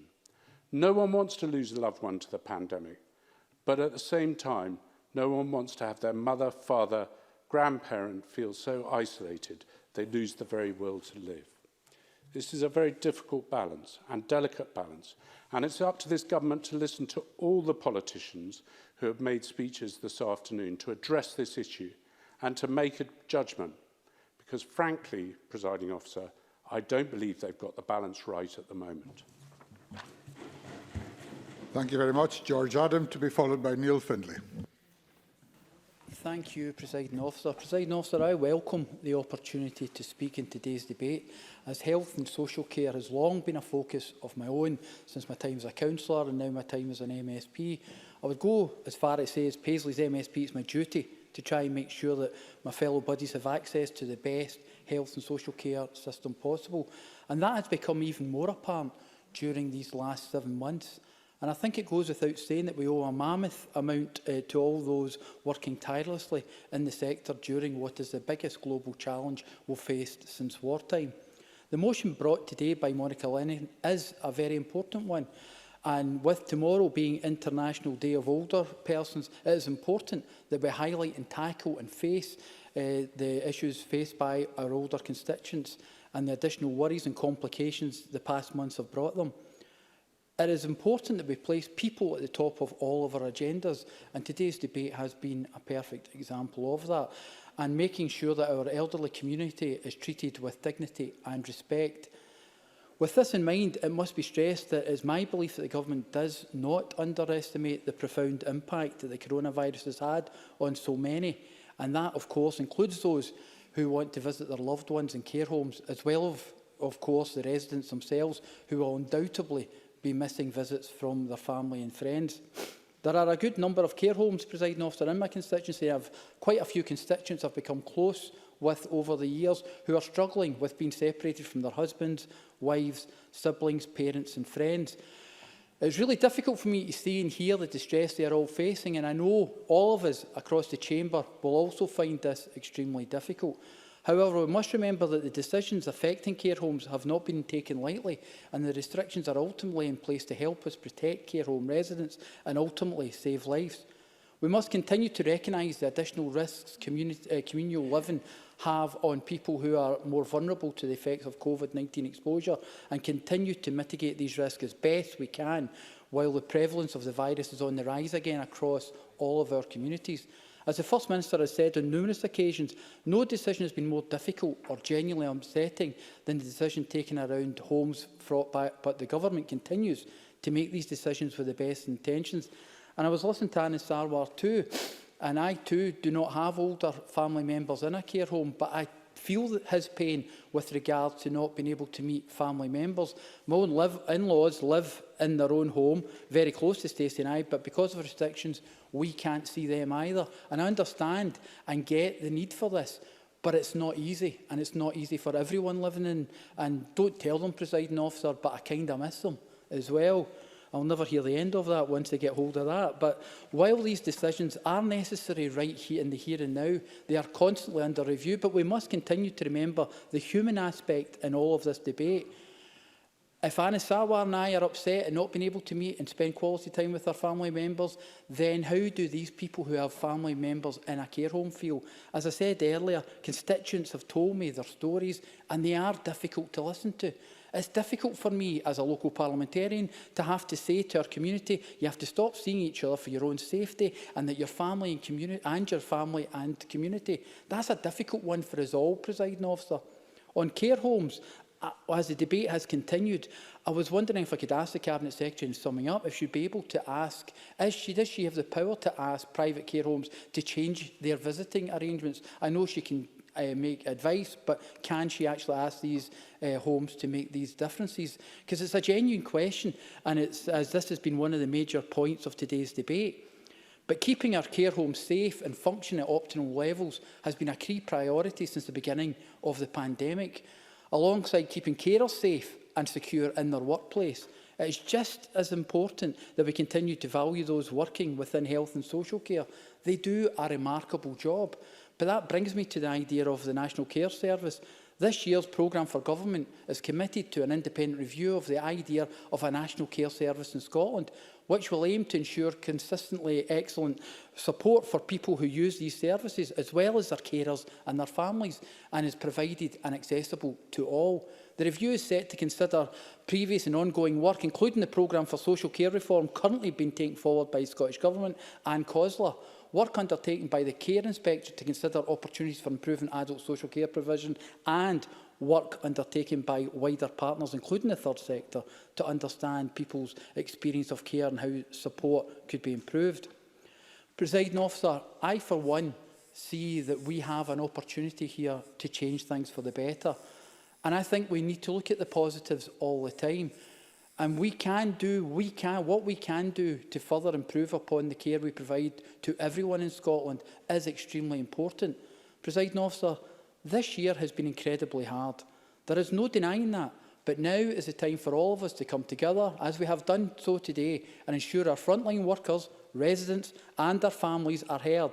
I look forward to seeing what we can achieve with everyone's voices together in collaboration, both in and out of this chamber. As that is really when the magic happens, presiding officer, and positive change can become a reality. Thank you very much. I now call Neil Findlay, to be followed by Fulton McGregor. Thanks, Presiding Officer. Can I declare an interest as my mum's a care home resident? What I'm about to say is no criticism of any social care or health staff. I have nothing but admiration and support for them, and will do all I can to help deliver their call for fair pay and conditions and dignity at work. And what is needed is a fundamental change in the way the sector operates. Now the clapping has fallen silent. They need politicians to deliver. No more warm words, please. There are many things that have happened and decisions made during the COVID crisis that have been right. But there are many that have left me and many of my constituents depressed, sad, frustrated and at times angry.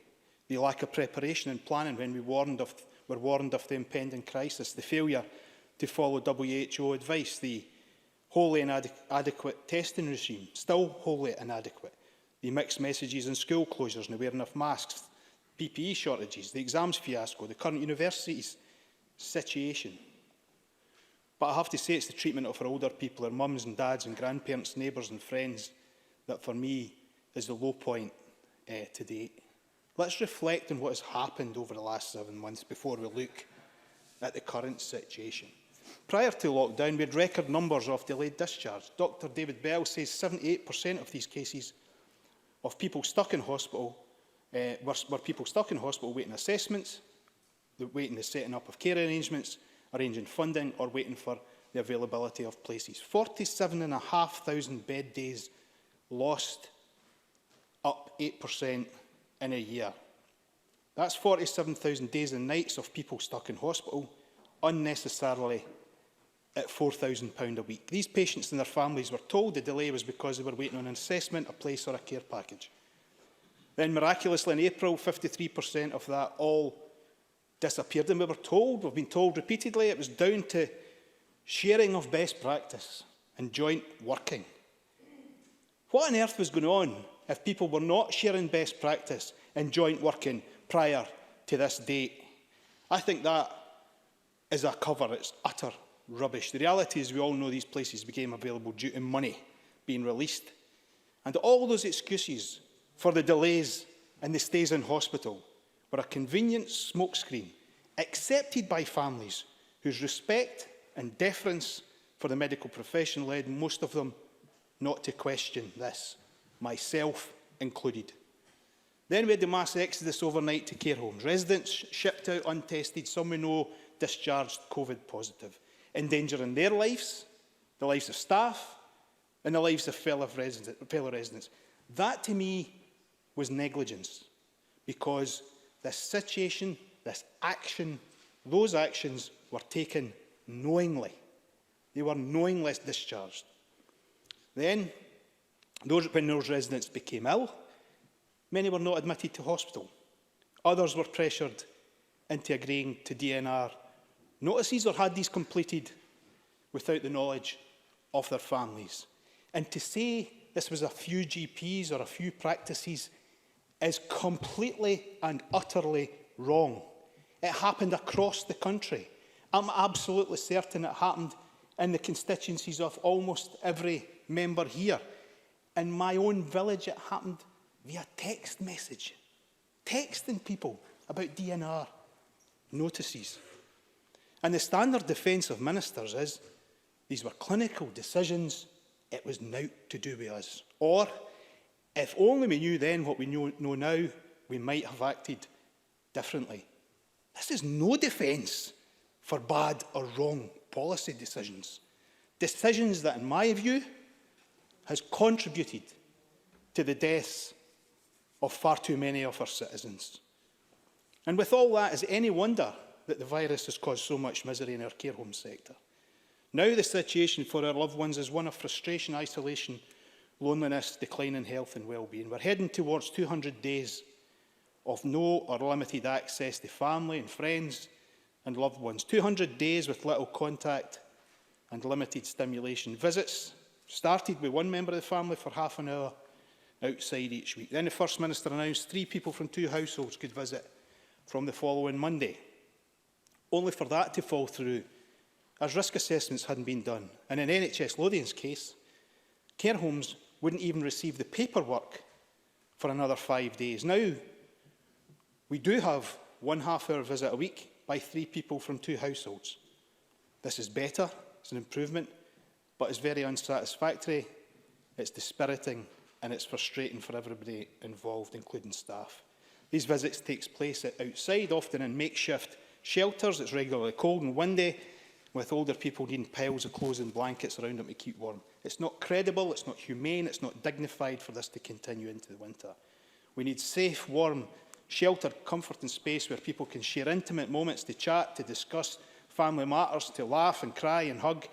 A place to reconnect and rebuild weakened relationships, to meet children and grandchildren and friends and former colleagues, the social circle of people who care and love each other the most. I hear a lot of earnest talk about co-production, about patient-centred care, human and patients' rights. The COVID crisis has exposed these words as often being vacuous buzzwords, words that bear no reality to the lives that people are living at the moment. Where was the patient-centred care when thousands were kept in hospital unnecessarily and misled about the reason? What about the human rights of those denied hospitalisation or the ones who were pressured into DNR notices? Where was the co-production when the mass exodus from hospital to care homes took place? Where is the residents' right to choose to meet those they love and who love them in a safe setting? I have to say, and I use this word advisedly, we need a revolution in social care. We cannot claim to be a civilised society when we tolerate some of the most vulnerable people and those who look after them being treated like this. This crisis must see us end a system based on a privatised model where profit generation comes on the back of low pay and exploitation. Thank you very much. I call Fulton McGregor to be followed by Annie Wells. Thank you, Presiding Officer. We know, and the point's been made, that visiting is a fundamental part of the health and well-being of those who live in care homes, particularly for people living with dementia. But it's also fundamental for the loved ones who in normal circumstances would be used to spending time with their families. This is such an important conversation that we're having today, the day before International Day of Older Persons. And many families from my constituency have been in contact with me, like others have, over the last few months to highlight the impact that both coronavirus and the visiting restrictions are having on them. And therefore, I would like to thank the Labour Party for bringing it to the Chamber and allowing these concerns to be raised. One particular family who have given me permission to talk of their situation have been unable to comfort their 80-year-old relative for 6 months now as she resides in a care home. She lives with severe dementia and has a hearing impairment. And whilst her care in the home is satisfactory and she is safe, I cannot begin to imagine how difficult it is not to be able to hold your mother's hand or give her a hug when she is in distress. And I've also had contact just this week with another family who tell me they were refused more extensive and flexible indoor visiting with their mother during her end-of-life care. They reported that she was in her own room and they had all the appropriate PPE. Only after some robust discussions with the manager did they manage to secure some additional visiting for the final days, and in that note my thoughts are with all the family. However, to make matters worse, the lady who sadly died also had a sister at the care home, and I'm just told today that she has not had any indoor visits at a time while she and her family are still grieving. Presiding Officer, we can all agree this is an immensely tough situation for anyone to be in. As these families and many others have pointed out, garden visits were more suitable in the summer months when the Scottish weather can be a lot kinder. However, we have now entered the months of the year when the temperature has dropped, rain, hail or snow can come at any given minute, and I'm sure that we all agree that they're not suitable conditions to be visiting the elderly outside, and that these restrictions would be best reviewed in the light of the coming winter months. We all know that care home residents and loved ones must be able to see each other. Visiting is a fundamental part of the health and well-being of those who live in care homes, in particular, as I've said, for those living with dementia. Our government have already done so much to tackle loneliness, a policy we can be proud of, and we need to keep this front and centre as we move into what seems like a difficult winter and second COVID wave period. But on the other side of this horrendous dilemma is, of course, the fact that care homes have been hit particularly hard by this ruthless virus, and it's immensely difficult to strike the balance between protecting those who live in care homes and ensuring they are able to be supported by family and friends at a time that is isolating for all of us, but particularly for our elderly relatives.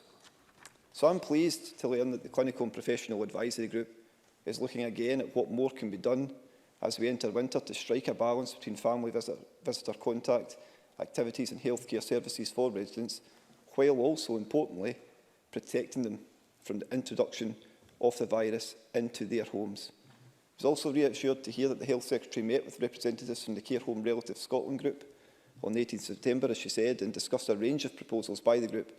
And I'm eager to hear about the results of this meeting so that I can get back to my constituents as well. I also welcome the independent review of adult social care due to report in January, and I feel assured that it will work towards ensuring Scotland provides an unfailingly outstanding support for people who use these services, as well as their carers and their family.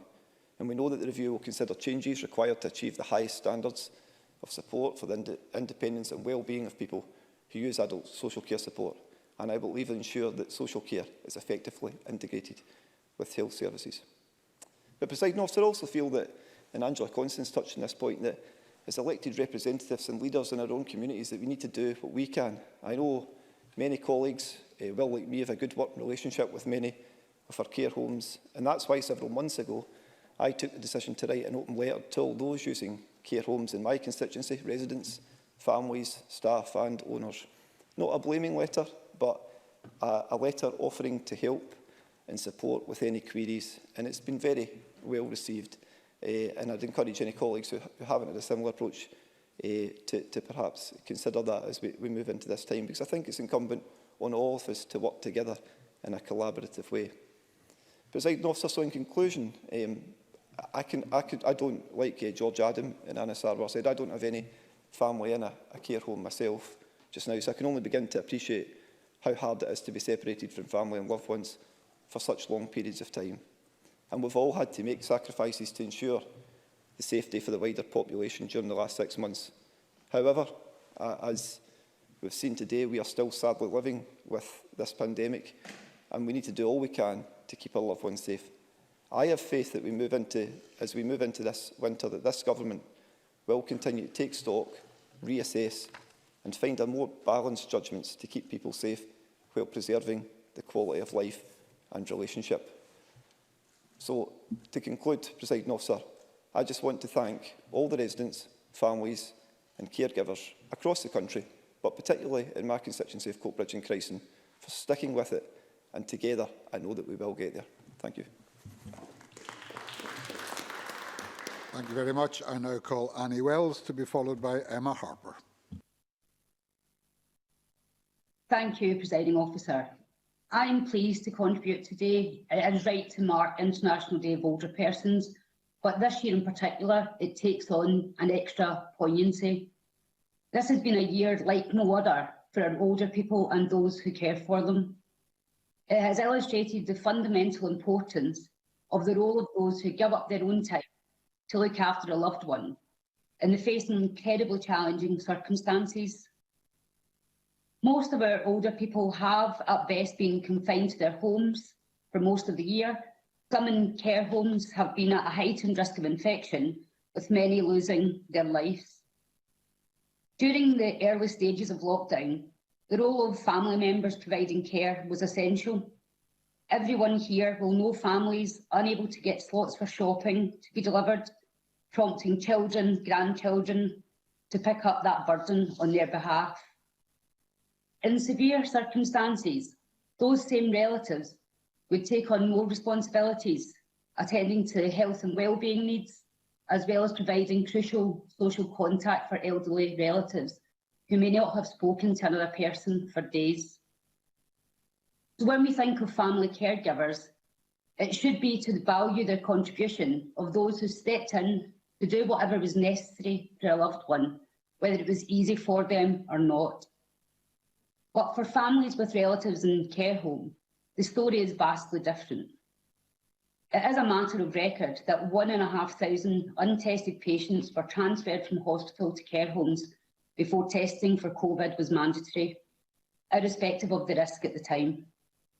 During the months of March and April, at least 37 patients who tested positive were not kept in hospital, as they should have been, but sent to care homes anyway. It is not difficult to see how that could have contributed to the 2,000 deaths in care homes up and down the country, almost half the national total. And now Public Health Scotland tells us the report promised by ministers for today at the latest is delayed another month due to concerns over data quality. Care home staff have put themselves at great risk over the course of the last few months, with a dedication that makes us all proud. If we want to show them gratitude for the care staff, taking the necessary steps to make their workplaces safer is vital. This report is key to doing that, and this delay is not good enough. Now, what must be remembered is at the heart of this are people we serve and those they hold dearest. I recently received a really difficult email from Glasgow student Lucy Challoner, who's desperately concerned about the situation in care homes. Both her mother and grandmother have been in separate homes on either side of the country since March. Lucy told me, "I'm not sure when or if they will ever see each other again in person. That's a mum and a daughter being kept away from each other. They miss each other dearly. Visits. The time goes by so fast, and my mum and grandma get very upset when I have to leave at the end of the visit, and so do I. I feel very guilty for leaving them. My grandma has been wheeled away in her wheelchair while crying her eyes out at the end of the visit. It's very distressing for both of us. Lucy asked me to raise this today because she'd already emailed the Health Secretary and has not received a response as yet. I understand that there's an obvious need to suppress the virus, particularly in places where older people are present, but surely it doesn't take a genius to figure out that the right balance has not yet been found. In order to know how to improve care home access for families as safely as possible, we must know the underlying reasons as to why the Scottish Government got its strategy so wrong in the first place. That's why it is so important to have the best information and data in short order. And it's unacceptable to delay the vital publication because the work can't be completed on time. Presiding Officer, the ordeal that care homes have gone through is one of the most significant failings during this crisis.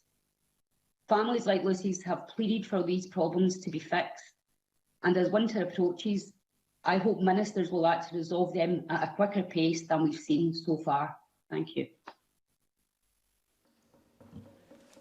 Thank you very much. I will call Emma Harper in a moment. I should mention, though, that Emma Harper will be the last open debate speaker. Emma Harper. Thank you, Presiding Officer. Presiding Officer, from the outset of this debate, I want to acknowledge, along with my colleagues who have also done so, the profound impact which COVID-19 has had on so many people across Scotland and across the world. COVID has affected young people in education, working age population, people who are now working from home, as well as those who are shielding, and of course our older people we're discussing today, whether they're in care homes or in their own homes. We've all had to adapt to a new normal, and we have all had to make difficult sacrifices in the interest of promoting and protecting the public health of people in Scotland. And also, we obviously must remember that we want to keep all of our loved ones safe. I thank everyone across Scotland for their commitment and following the route map which is in place. And we are all doing our bit to protect Scotland from COVID-19 and to reduce the spread of this virulent virus. We've learned a lot in the last 8 months, and we will continue to learn and adapt, and sometimes more rapidly than we want to. And I know that more debates will also take place, but clinicians are now learning from COVID care. Hydrocortisone, dexamethasone, cytokine storm, these are all now familiar words with the clinicians. And now we're also discussing post-COVID exposure complications, termed long COVID. It's really important that we acknowledge that everything is moving and evolving as we're learning about this virulent, deadly virus. Presiding Officer, I'm turning to the Labour motion, and of course I acknowledge the impact of COVID-19 that it's had on care homes and on those who wish to visit family in care homes or who are carers or those who receive care. My first job when I left school was in a care home, and it prepared me for my career in nursing. And visiting family members in these circumstances is a fundamental part of their health and well-being, particularly for the people with dementia. And I know that through my own casework, the difficulty many families are facing at this time.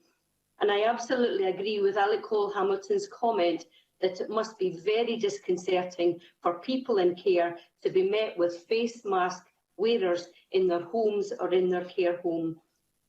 It is really difficult that we face all of these issues, and it's important to note that the complexity of the balance which must be made between allowing people to continue life as normal, i.e. care home and family visits, and protecting people from this very real and very serious implication of this virus. The figures of mortality that the Cabinet Secretary described, 1 in 6 older people succumb if exposed to this virus, are really quite sobering numbers.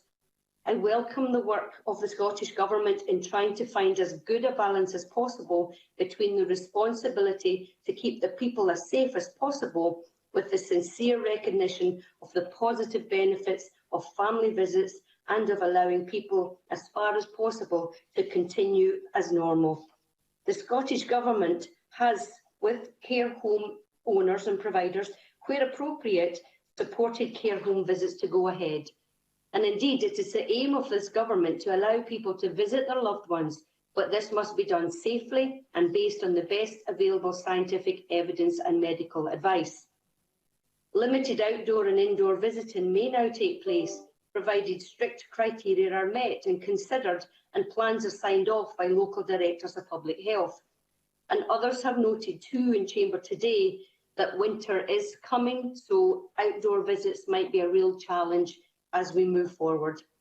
The guidance has been and will continue to be developed by the Clinical and Professional Advisory Group for Care Homes, made up of clinicians and family members alike. Presiding Officer, the motion put forward by Labour refers to the need for a national care service, something which the Scottish Government is already looking at. There is absolutely a need for a rethink in Scotland of social care and how we value it and how we deliver it and how our citizens who need it most need to be looked after. Where I do agree with the Labour motion is that all our carers deserve to be treated as professionals and deserve to be paid fairly for the invaluable work they do day in and day out. To this end, I welcome the independent review of adult social care, which aims to ensure that Scotland provides consistently excellent support for people who use these services, as well as their carers and their families. The review, which is a programme for government commitment, will consider changes required to achieve the highest standards of support for the independence and well-being of people who use adult social care support. Importantly, it will take a human rights-based approach with a focus on the views of those with lived experience. The independent review will report by January 2021, and I look forward to its recommendations. And concurrently, the Health and Sport Committee, which I'm a member of, is also about to commence a social care inquiry, and I look forward to the evidence that we will hear with that. Presiding Officer, the safety, the protection and the well-being of residents and staff in our care home sector has always been a top priority for this Scottish Government, and it will continue to be the approach which I hope all members will welcome. Since March, more than 124 million items of PPE from the national stock have been delivered to social care providers in over 1,000 locations in Scotland, including care homes. This is over and above the social care providers' normal supply chains. And I welcome that the Scottish Government has supported PPE producer Alpha Solway in Annan. This helps to protect our PPE supplies that we might need this winter. In conclusion, Presiding Officer, I want to welcome the work of the Scottish Government to best protect and help Scotland's carers and those being cared for in-home or in their own homes during this pandemic. I also urge across Chamber and indeed the country to continue to follow the advice which is aimed to protect the population and reduce the spread of COVID and protect Scotland's people. Thank you very much. Thank you. We now move to closing speeches, and I call Brian Whittle. Thank you, Deputy Presiding Officer. Can I thank the Labour Party for bringing this debate to the Chamber and allowing us the time to debate what is obviously an extremely important and ongoing issue, which is brought home to me, as I'm sure to all MSPs, by the numbers of the public who have spoken to us, written to us and emailed us and asking us for help. Help in gaining some sort of access to their loved ones that was taken for granted prior to COVID, but was and still is being rationed or even denied in some cases. Who would have thought we would have to deal with a situation like this, a government-imposed limitation on access to our families? I think Edward Mountain's constituent story of her mother was powerfully told by Mr Mountain, and also, I have to say, starkly highlighted to me when a friend of mine approached me telling me of his mother has passed away and the family were unable to gain access to the father who resided in a care home to tell him the sad news. Further complicated, of course, because his father had dementia. And I am grateful to the Cabinet Secretary for her intervention after I raised the case at First Minister's questions and her facilitating that meeting. Subsequently, though, the family are only able to visit their father for 30 minutes a week, and it is outside.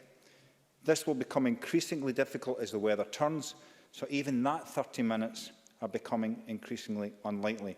And my friend says he is watching his father disappear week on week.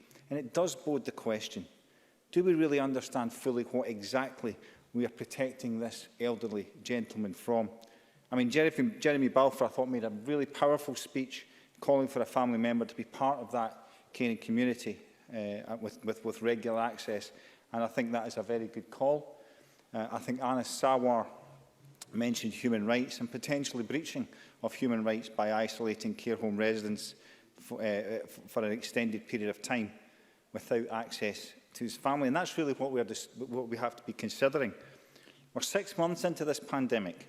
I think surely, Deputy Presiding Officer, it was not out with the wit of Scottish Government to have care homes and carers supported into the development of COVID-secure visiting inside the care homes. Some are managing this very well, while others have made little progress. The truth is, by now we should be able to protect the vulnerable, whether that be from COVID or from the effects of lockdown. And the rest of us should be behaving with a bit of common sense, following the simple rules around cleanliness, social distancing and wearing masks where appropriate. The effects of lockdown, especially in those in care homes, those who are most vulnerable, is where it has been felt the most. However, there are those who are also caregivers, family members who somehow I think have been forgotten in all of this. Their anxieties and their grief are just as real.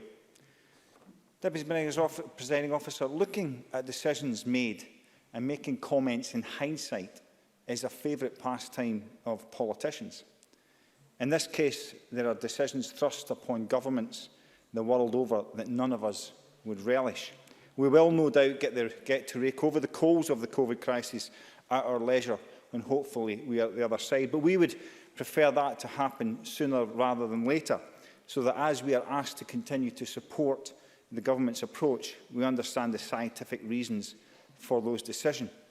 But one thing that's constantly nagged at me, I have to say, is how the Scottish Government watched the virus spread from the Far East across Europe, saw the devastation in countries like Italy and Spain, how it attacked the most vulnerable, the elderly and those with other medical conditions, and didn't make different choices. The Cabinet Secretary, in replying to that very question I put to her in this chamber a couple of weeks ago, answered, we did the same as every other country. And I think that is kind of the point. Alison Johnson and Monica Lennon mentioned that mistakes will be made. But wise people learn from the mistakes. Wiser people learn from the mistakes of others. And time will tell whether the Scottish Government have managed either, which is why I think we urgently need a public inquiry. As Donald Cameron highlighted in his speech, COVID may have shone a light on how we look after the most vulnerable in our society, but the issue has been there for far longer than COVID. And I would hope that every person in this chamber recognises that those in our public services who care for our most vulnerable are not supported in the way that they should be. I think the Labour Party motion calls for the delivery of pay that reflects the value and professionalism of our care workers, and how could anybody disagree with that? What I would add to that, of course, is that not only we look at how they are remunerated, but also the conditions in which they are being asked to work. I think we on these benches have long called for a system that looks after those who look after us. But what I would say is that as we look at the process, we must also deliver a long-term sustainable solution and not just a hike in value that cannot be maintained. What is clear to me is that the direction of travel that we're on with our health and social care delivery is unsustainable. We must always ensure that we invest what we can invest. Of course we should. However, if the percentage of spend on health and social care continues to rise, it must eventually reach a top line. And we often talk about saving money in our health services, and of course what actually happens is any saving in one area is distributed to another. The same money just gets moved around. What is undeniable, though, is the impact that health has on our economy. Deputy Presiding Officer, I've said this before, we are an unhealthy nation, and we need to accept that and actively pursue policies that reverse that trend. And I think today the Scottish Government have been tinkering around the edges. And we need a fundamental change in how we look at health and social care and all the elements that make up our health and well-being. The long-term reward is a reduction in the cost to the public purse of those conditions which are preventative. And that, to me, is where long-term investment in how we care for the most vulnerable and those who care for them will come from. I said in my very first speech in this place, Deputy Presiding Officer, that we must be prepared to pursue long-term policies that we will not get the credit for. But I think that's one of the fundamental flaws of this place. Politicians can't see past the next election. So finally, Deputy Presiding Officer, the Labour Party motion calls for the establishment of a national care service. Is that the right way to go? I don't know, but I definitely think it's worth considering. However, if we are to learn anything from the crisis we're currently navigating and the impact on our care homes and care services, we can definitely conclude it is time for change. Deputy Presiding Officer. Thank you very much. And I now call Claire Hockey. Thank you, Presiding Officer. And I would like to add my thanks to members across the Chamber for their contributions made to this extremely important debate. And I'd also like to thank those that have been in touch with us ahead of today, and this includes Inclusion Scotland, Engender and Close the Gap. But most importantly, it includes family and friends of loved ones who have shared their experiences, both with me as a Scottish Government Minister, but also as a constituency MSP. It's clear from this debate that we all agree that visiting is a fundamental part of the health and well-being of those who live in care homes. But as has been illustrated today and by others, the lack of connection with loved ones has had a profound impact on people, those in our care homes, as well as their friends and family. And the accounts shared today, I'm sure each of us have also heard from constituents and families who have loved ones in care homes, have been heartfelt, including some very personal experiences from across the chamber.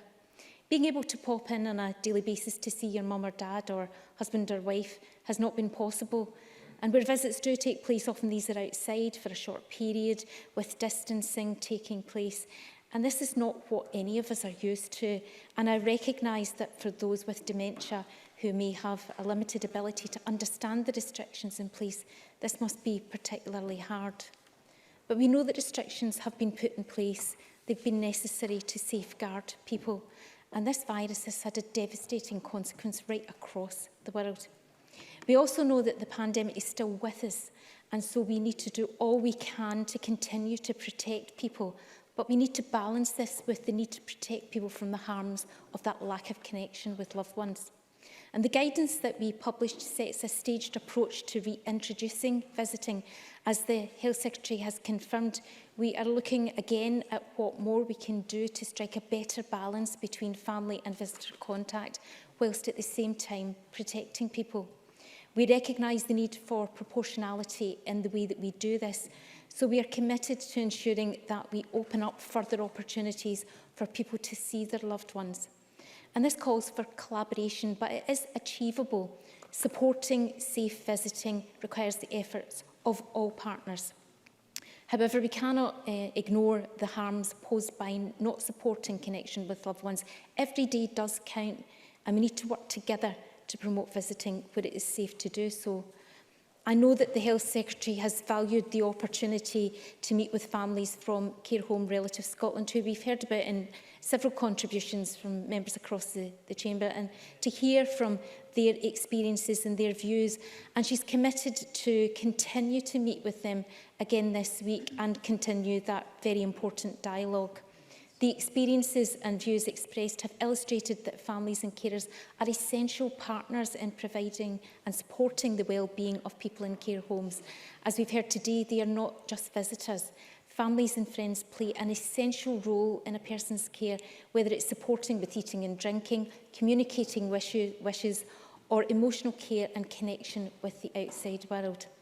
And, Presiding Officer, the Scottish Government is working with partners on developing a national COVID-19 dementia transition and resilience plan. And we will work with national and local partners across all sectors to support implementation of that plan.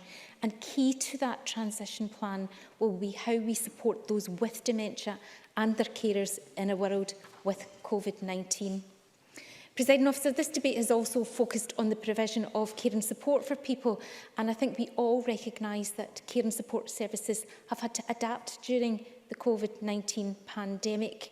And I want to make clear that our commitment that we will do all we can to support the provision of high quality care and support for people. If I may, I would like to turn to a couple of the points that members raised across the chamber. Monica Lennon raised the issue of the additional investment that the Cabinet Secretary announced yesterday. That additional monies is in addition to the monies already provided for PPE and testing to IGBs and local authorities. George Adams raised an issue about us providing guidance, the Scottish Government providing guidance, and can we ensure its implementation? We can provide guidance and promote its implementation. However, it must be remembered that a huge sum or a huge number of the care home sector is predominantly in private ownership, but we will continue to work with partners as we can to ask them to... yes. Brian Whittle. Very grateful for the Minister for taking the intervention, and it has been discussed quite a lot, the fact that the care sector is private, but would the Minister recognise that the NHS and the Government weren't prepared for this pandemic? Neither was the care home sector, so we have to actually work together and help them through this, but this is just the same. Of course, we will continue to work with all partners that provide care right across the country. What Mr Whittle needs to remember is that in January this year, this virus emerged. None of us could have predicted what would happen in the months following that. But we do and we will continue to work with care home providers. But it has to be remembered that we cannot instruct private care homes in the way that perhaps some people think that we are able to do. We can provide guidance, we can promote its implementation. Mr Balfour also raised the issue about testing in other care settings. And I can say to him, as testing capacity increases in our NHS and our regional hubs, we will look at this issue following obviously additional clinical advice, and we will do so where it is appropriate. Pauline McNeill raised the issue about DNA CPR guidance. Again, I reiterate, there was no national guidance. When the issue was raised, both the CMO and the CNO did intervene to clarify the situation that appeared to be emerging, and the Cabinet Secretary makes a commitment to write to Pauline McNeill about this issue following this debate. Thank you for that, Presiding Officer. I suppose there's just one other point that I would like to make that's come up in the debate. Angela Constance spoke about care work is never low-skilled. And I think that's something that we've heard many times in this chamber, including contributions from the Tory benches. However, perhaps that's a message that they could take back to the Immigration Minister at Westminster when they are looking at who they think is skilled enough to migrate to the UK. The Scottish Government will provide the necessary funding across health and care services to meet the additional costs of responding to COVID-19 and to support service mobilisation. The Health Secretary announced funding of £1.1 billion yesterday across NHS boards and integrated authorities to meet costs arising from the response to the COVID-19 pandemic, and this provides NHS boards and integrated authorities with funding to meet expenditure to date, as well as to provide for future months. And we will continue to work with boards and integrated authorities over the coming months to review and further revise financial assessments, and will shortly publish an adult social care winter plan for 2020-2021. I think we can all agree, in concluding, Presiding Officer, that we need to do this as safely as possible in terms of opening up care home visiting and returning to normal care home life, where family and loved ones can visit as before, and where care homes can continue to flourish as part of their local communities. And as a government, we will work with the care home community and with families to do just that. Thank you very much. I now call on Jackie Bailey to wind up the debate. Thank you very much, Presiding Officer, and let me join with others across the chamber by thanking all those in caring roles, whether paid or unpaid, because they have faced the toughest of times this year, and as Anas Sawa said, much has changed. We should all recognise that the work that they do is vital in keeping vulnerable people safe and supported during these uncertain times. Our care homes have been at the epicentre of this pandemic, and both staff and residents have suffered as a consequence. It has been nothing short of an absolute tragedy and a scandal.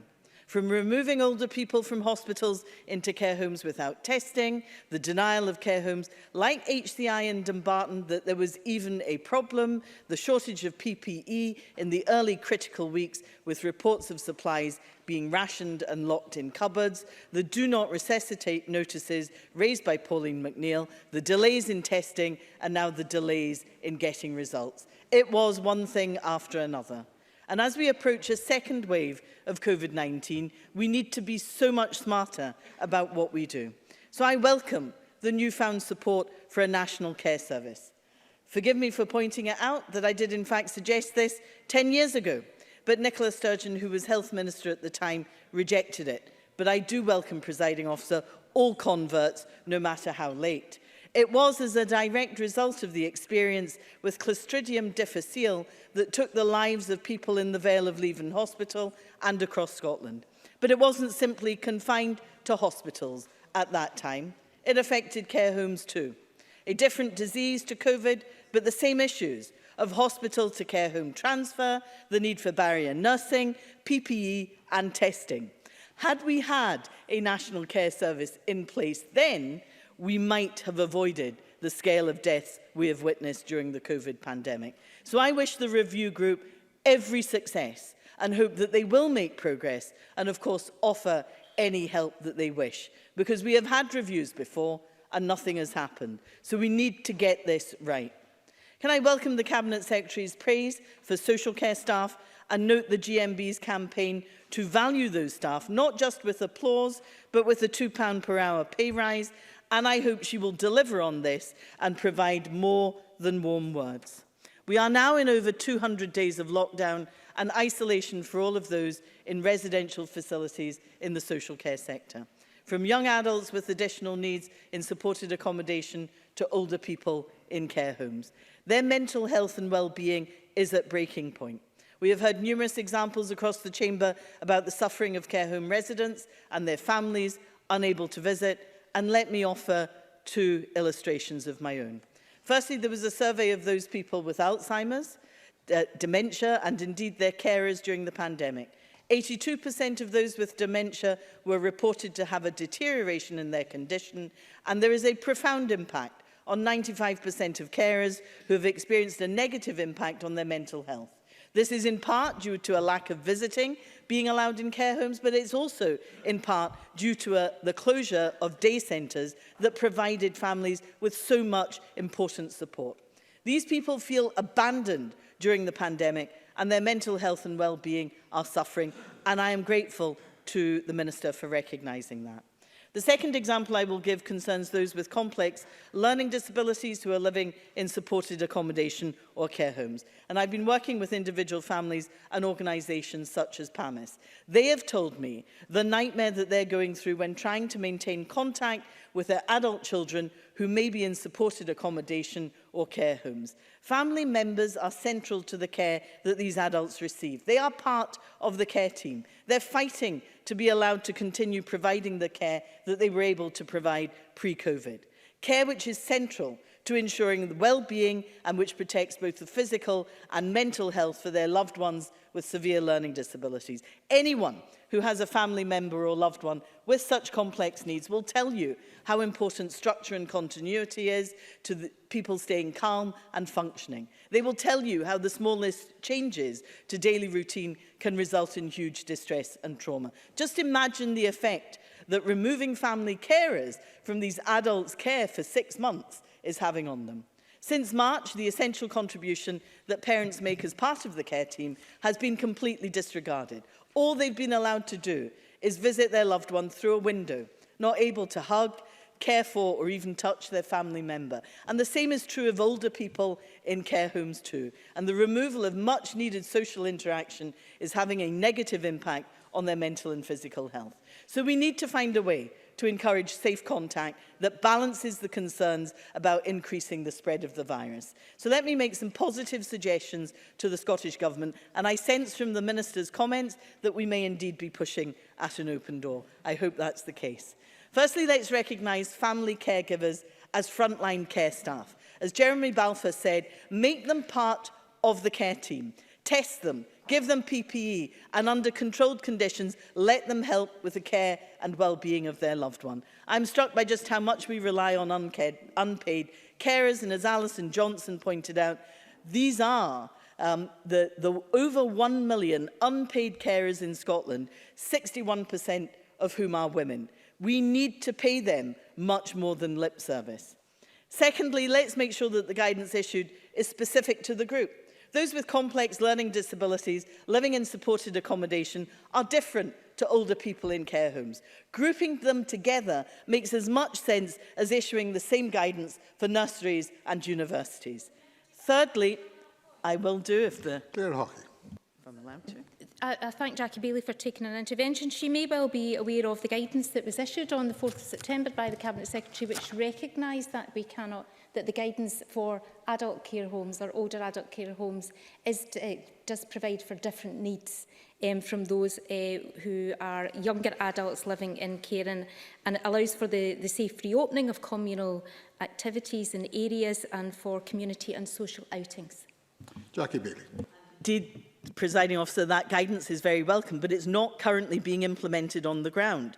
People are being quite risk adverse to ensuring that the guidance you've provided actually works. Thirdly, I suggest they make more use of risk assessments, which the guidance provides for, but again, social care organisations would rather not do, defaulting to no contact restrictions. That's the experience of people on the ground. So we are pleading to you to actually ensure that that guidance is followed. Make those risk assessments shared with families.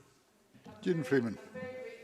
To Ms Bailey for taking an intervention. You know, I would plead with myself to do that, but I cannot make private providers or third sector providers do what I want them to do. Trust me, I so wish I could.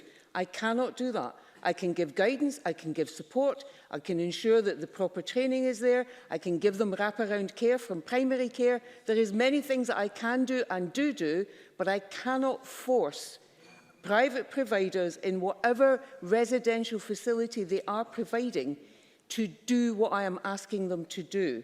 And indeed, some have become so risk averse that they are withdrawing from outdoor visiting, far less indoor visiting. Now, I will do my very best, but I cannot make this happen. That must be the final intervention. Jackie Bailey. Thank you very much, Presiding Officer. You see, I have great faith in the Scottish Government and in particular in the Cabinet Secretary to make this happen, because, you know, you can use monitoring, you can use the Care Inspectorate, you can use local authorities on the ground. All these things can be done, and I think she can do it. So there is the challenge, Presiding Officer. Now, I know the Scottish Government plans to address this, and I am grateful to Claire Hawkey for her support in this matter. But before any plan is published, it is vital that input is given from family caregivers who are most acutely aware of what changes need to be made. These family caregivers are in fact frontline workers. Their official recognition as such is vital for them and to those they care for. Finally, Presiding Officer, I want to close by mentioning the Ontario Bill. Bill 203 sums up the situation perfectly. More than a visitor. Family caregivers are more than simply visitors, and it is now more important than ever that this is recognised. This bill seeks to support and promote the rights of those in care settings. I would strongly encourage the Scottish Government to learn from this. You don't necessarily need legislation, but you do need to do something now to address the mental health and well-being of carers and those cared for. Thank you. Thank you very much. That concludes the debate on recognising the importance of family caregivers, and we will move on in a moment to the next item of business.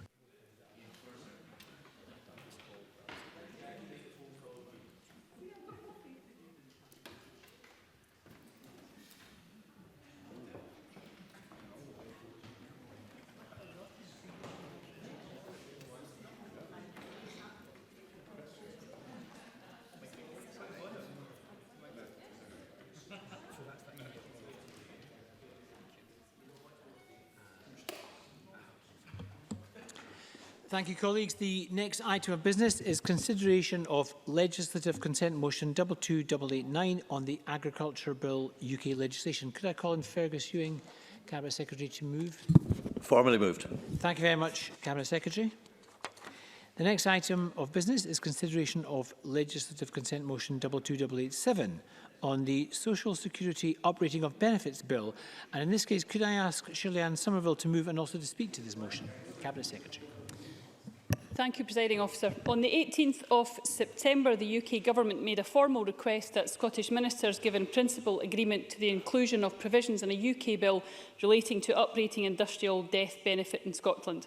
Given the disruption caused by the coronavirus pandemic to average earnings this year, UK Ministers believe legislation may be necessary to avoid a freeze on state pensions and other benefits uprated in line with average earnings.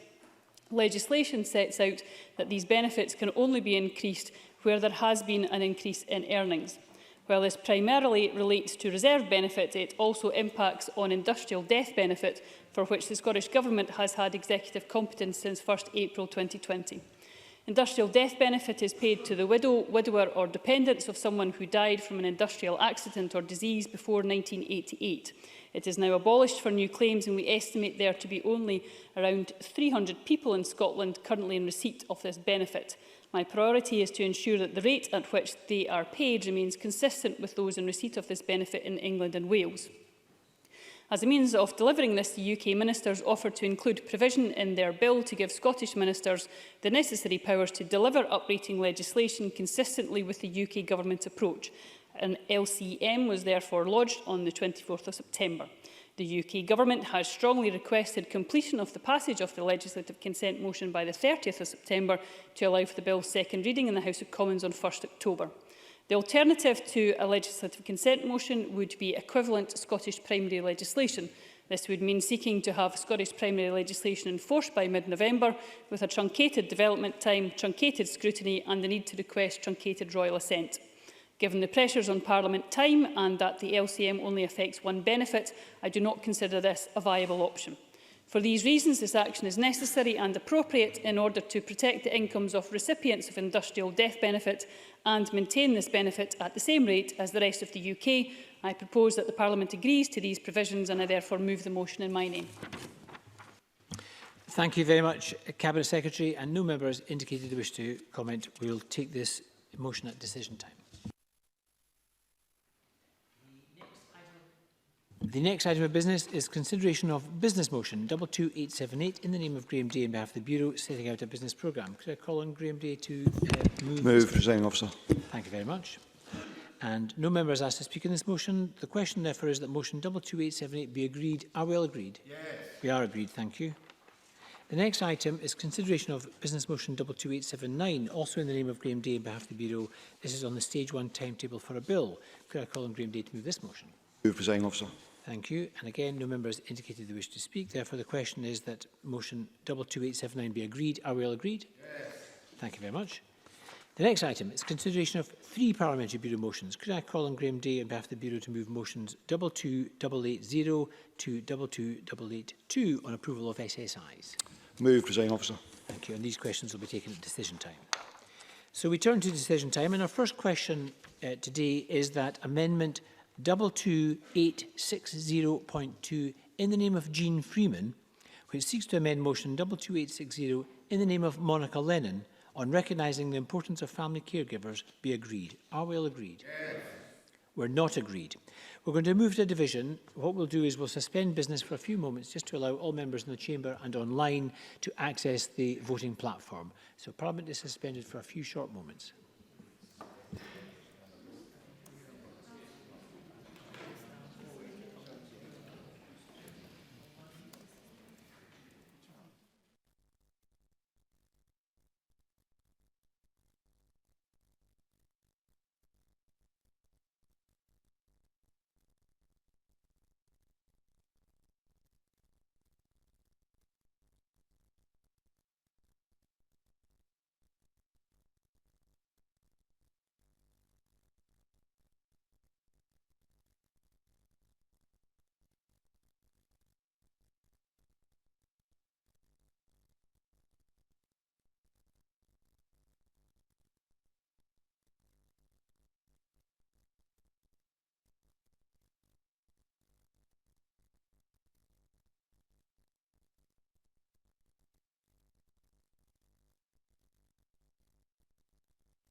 Thank you, colleagues.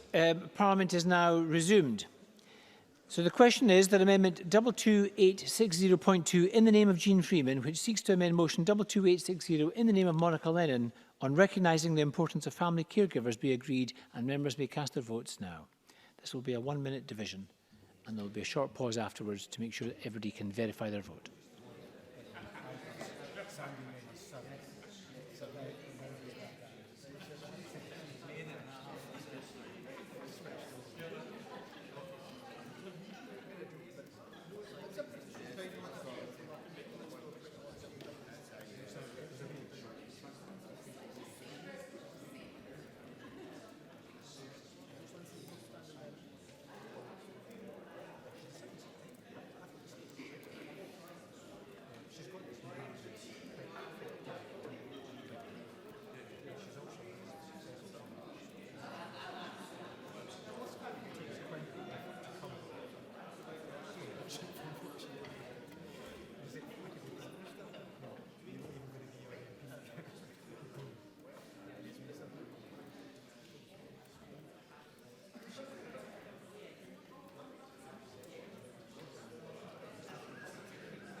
Thank you, colleagues. I believe everybody in the chamber voted correctly, but unfortunately we had some connectivity problems online.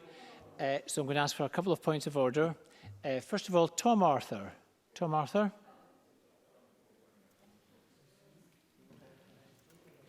Thank you, Presiding Officer. Point of order to state that my vote is yes. You voted in favour of the amendment. Okay, I'll just instruct the clerks to note that formally, that you voted in favour of the amendment. Richard Leonard. Can I call Richard Leonard for a point of order?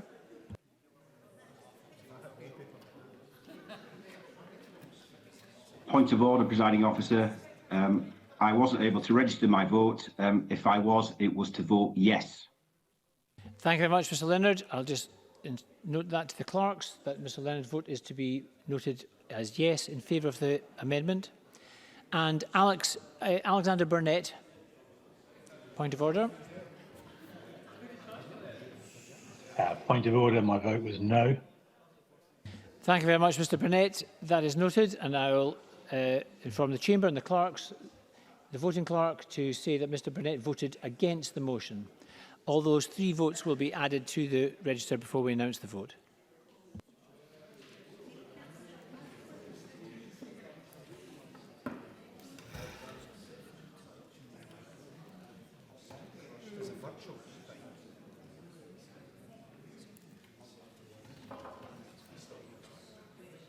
Thank you, colleagues. The result of the vote on amendment number 22860.2 in the name of Jean Freeman is yes 92, no 27. There were no abstentions. The amendment is therefore agreed.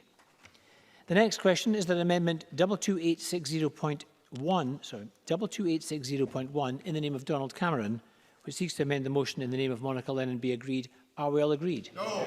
We're not agreed. We'll move to a vote, and members may cast their votes now on Mr Cameron's amendment.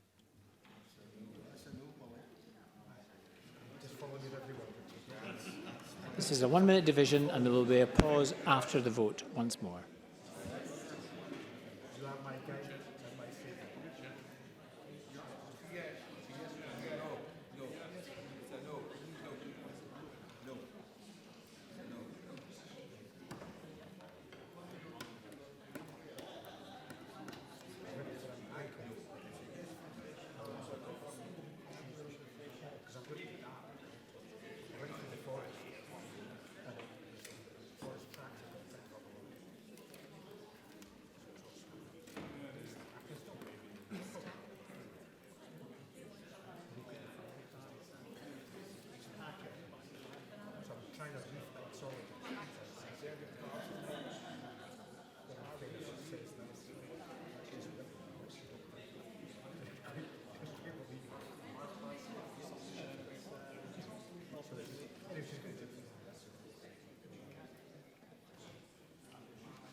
Thank you very much, colleagues. The result of the vote on amendment number 22860.1 in the name of Donald Cameron is yes 27, no 92. There were no abstentions. The amendment is therefore not agreed.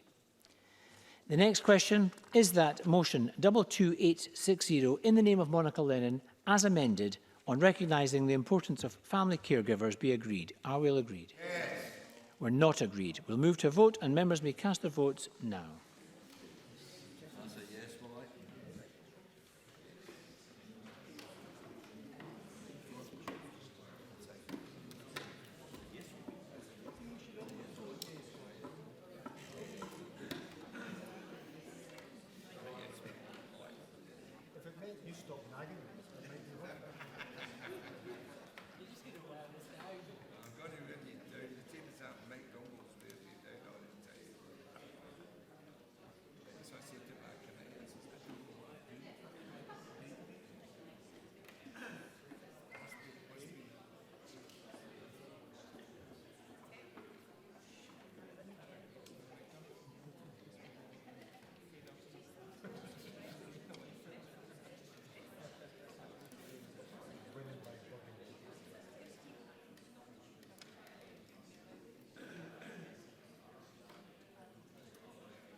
That vote is closed. There will just be a short pause to allow any members who have not recorded their vote to let us know on the chat function on Blue Jeans.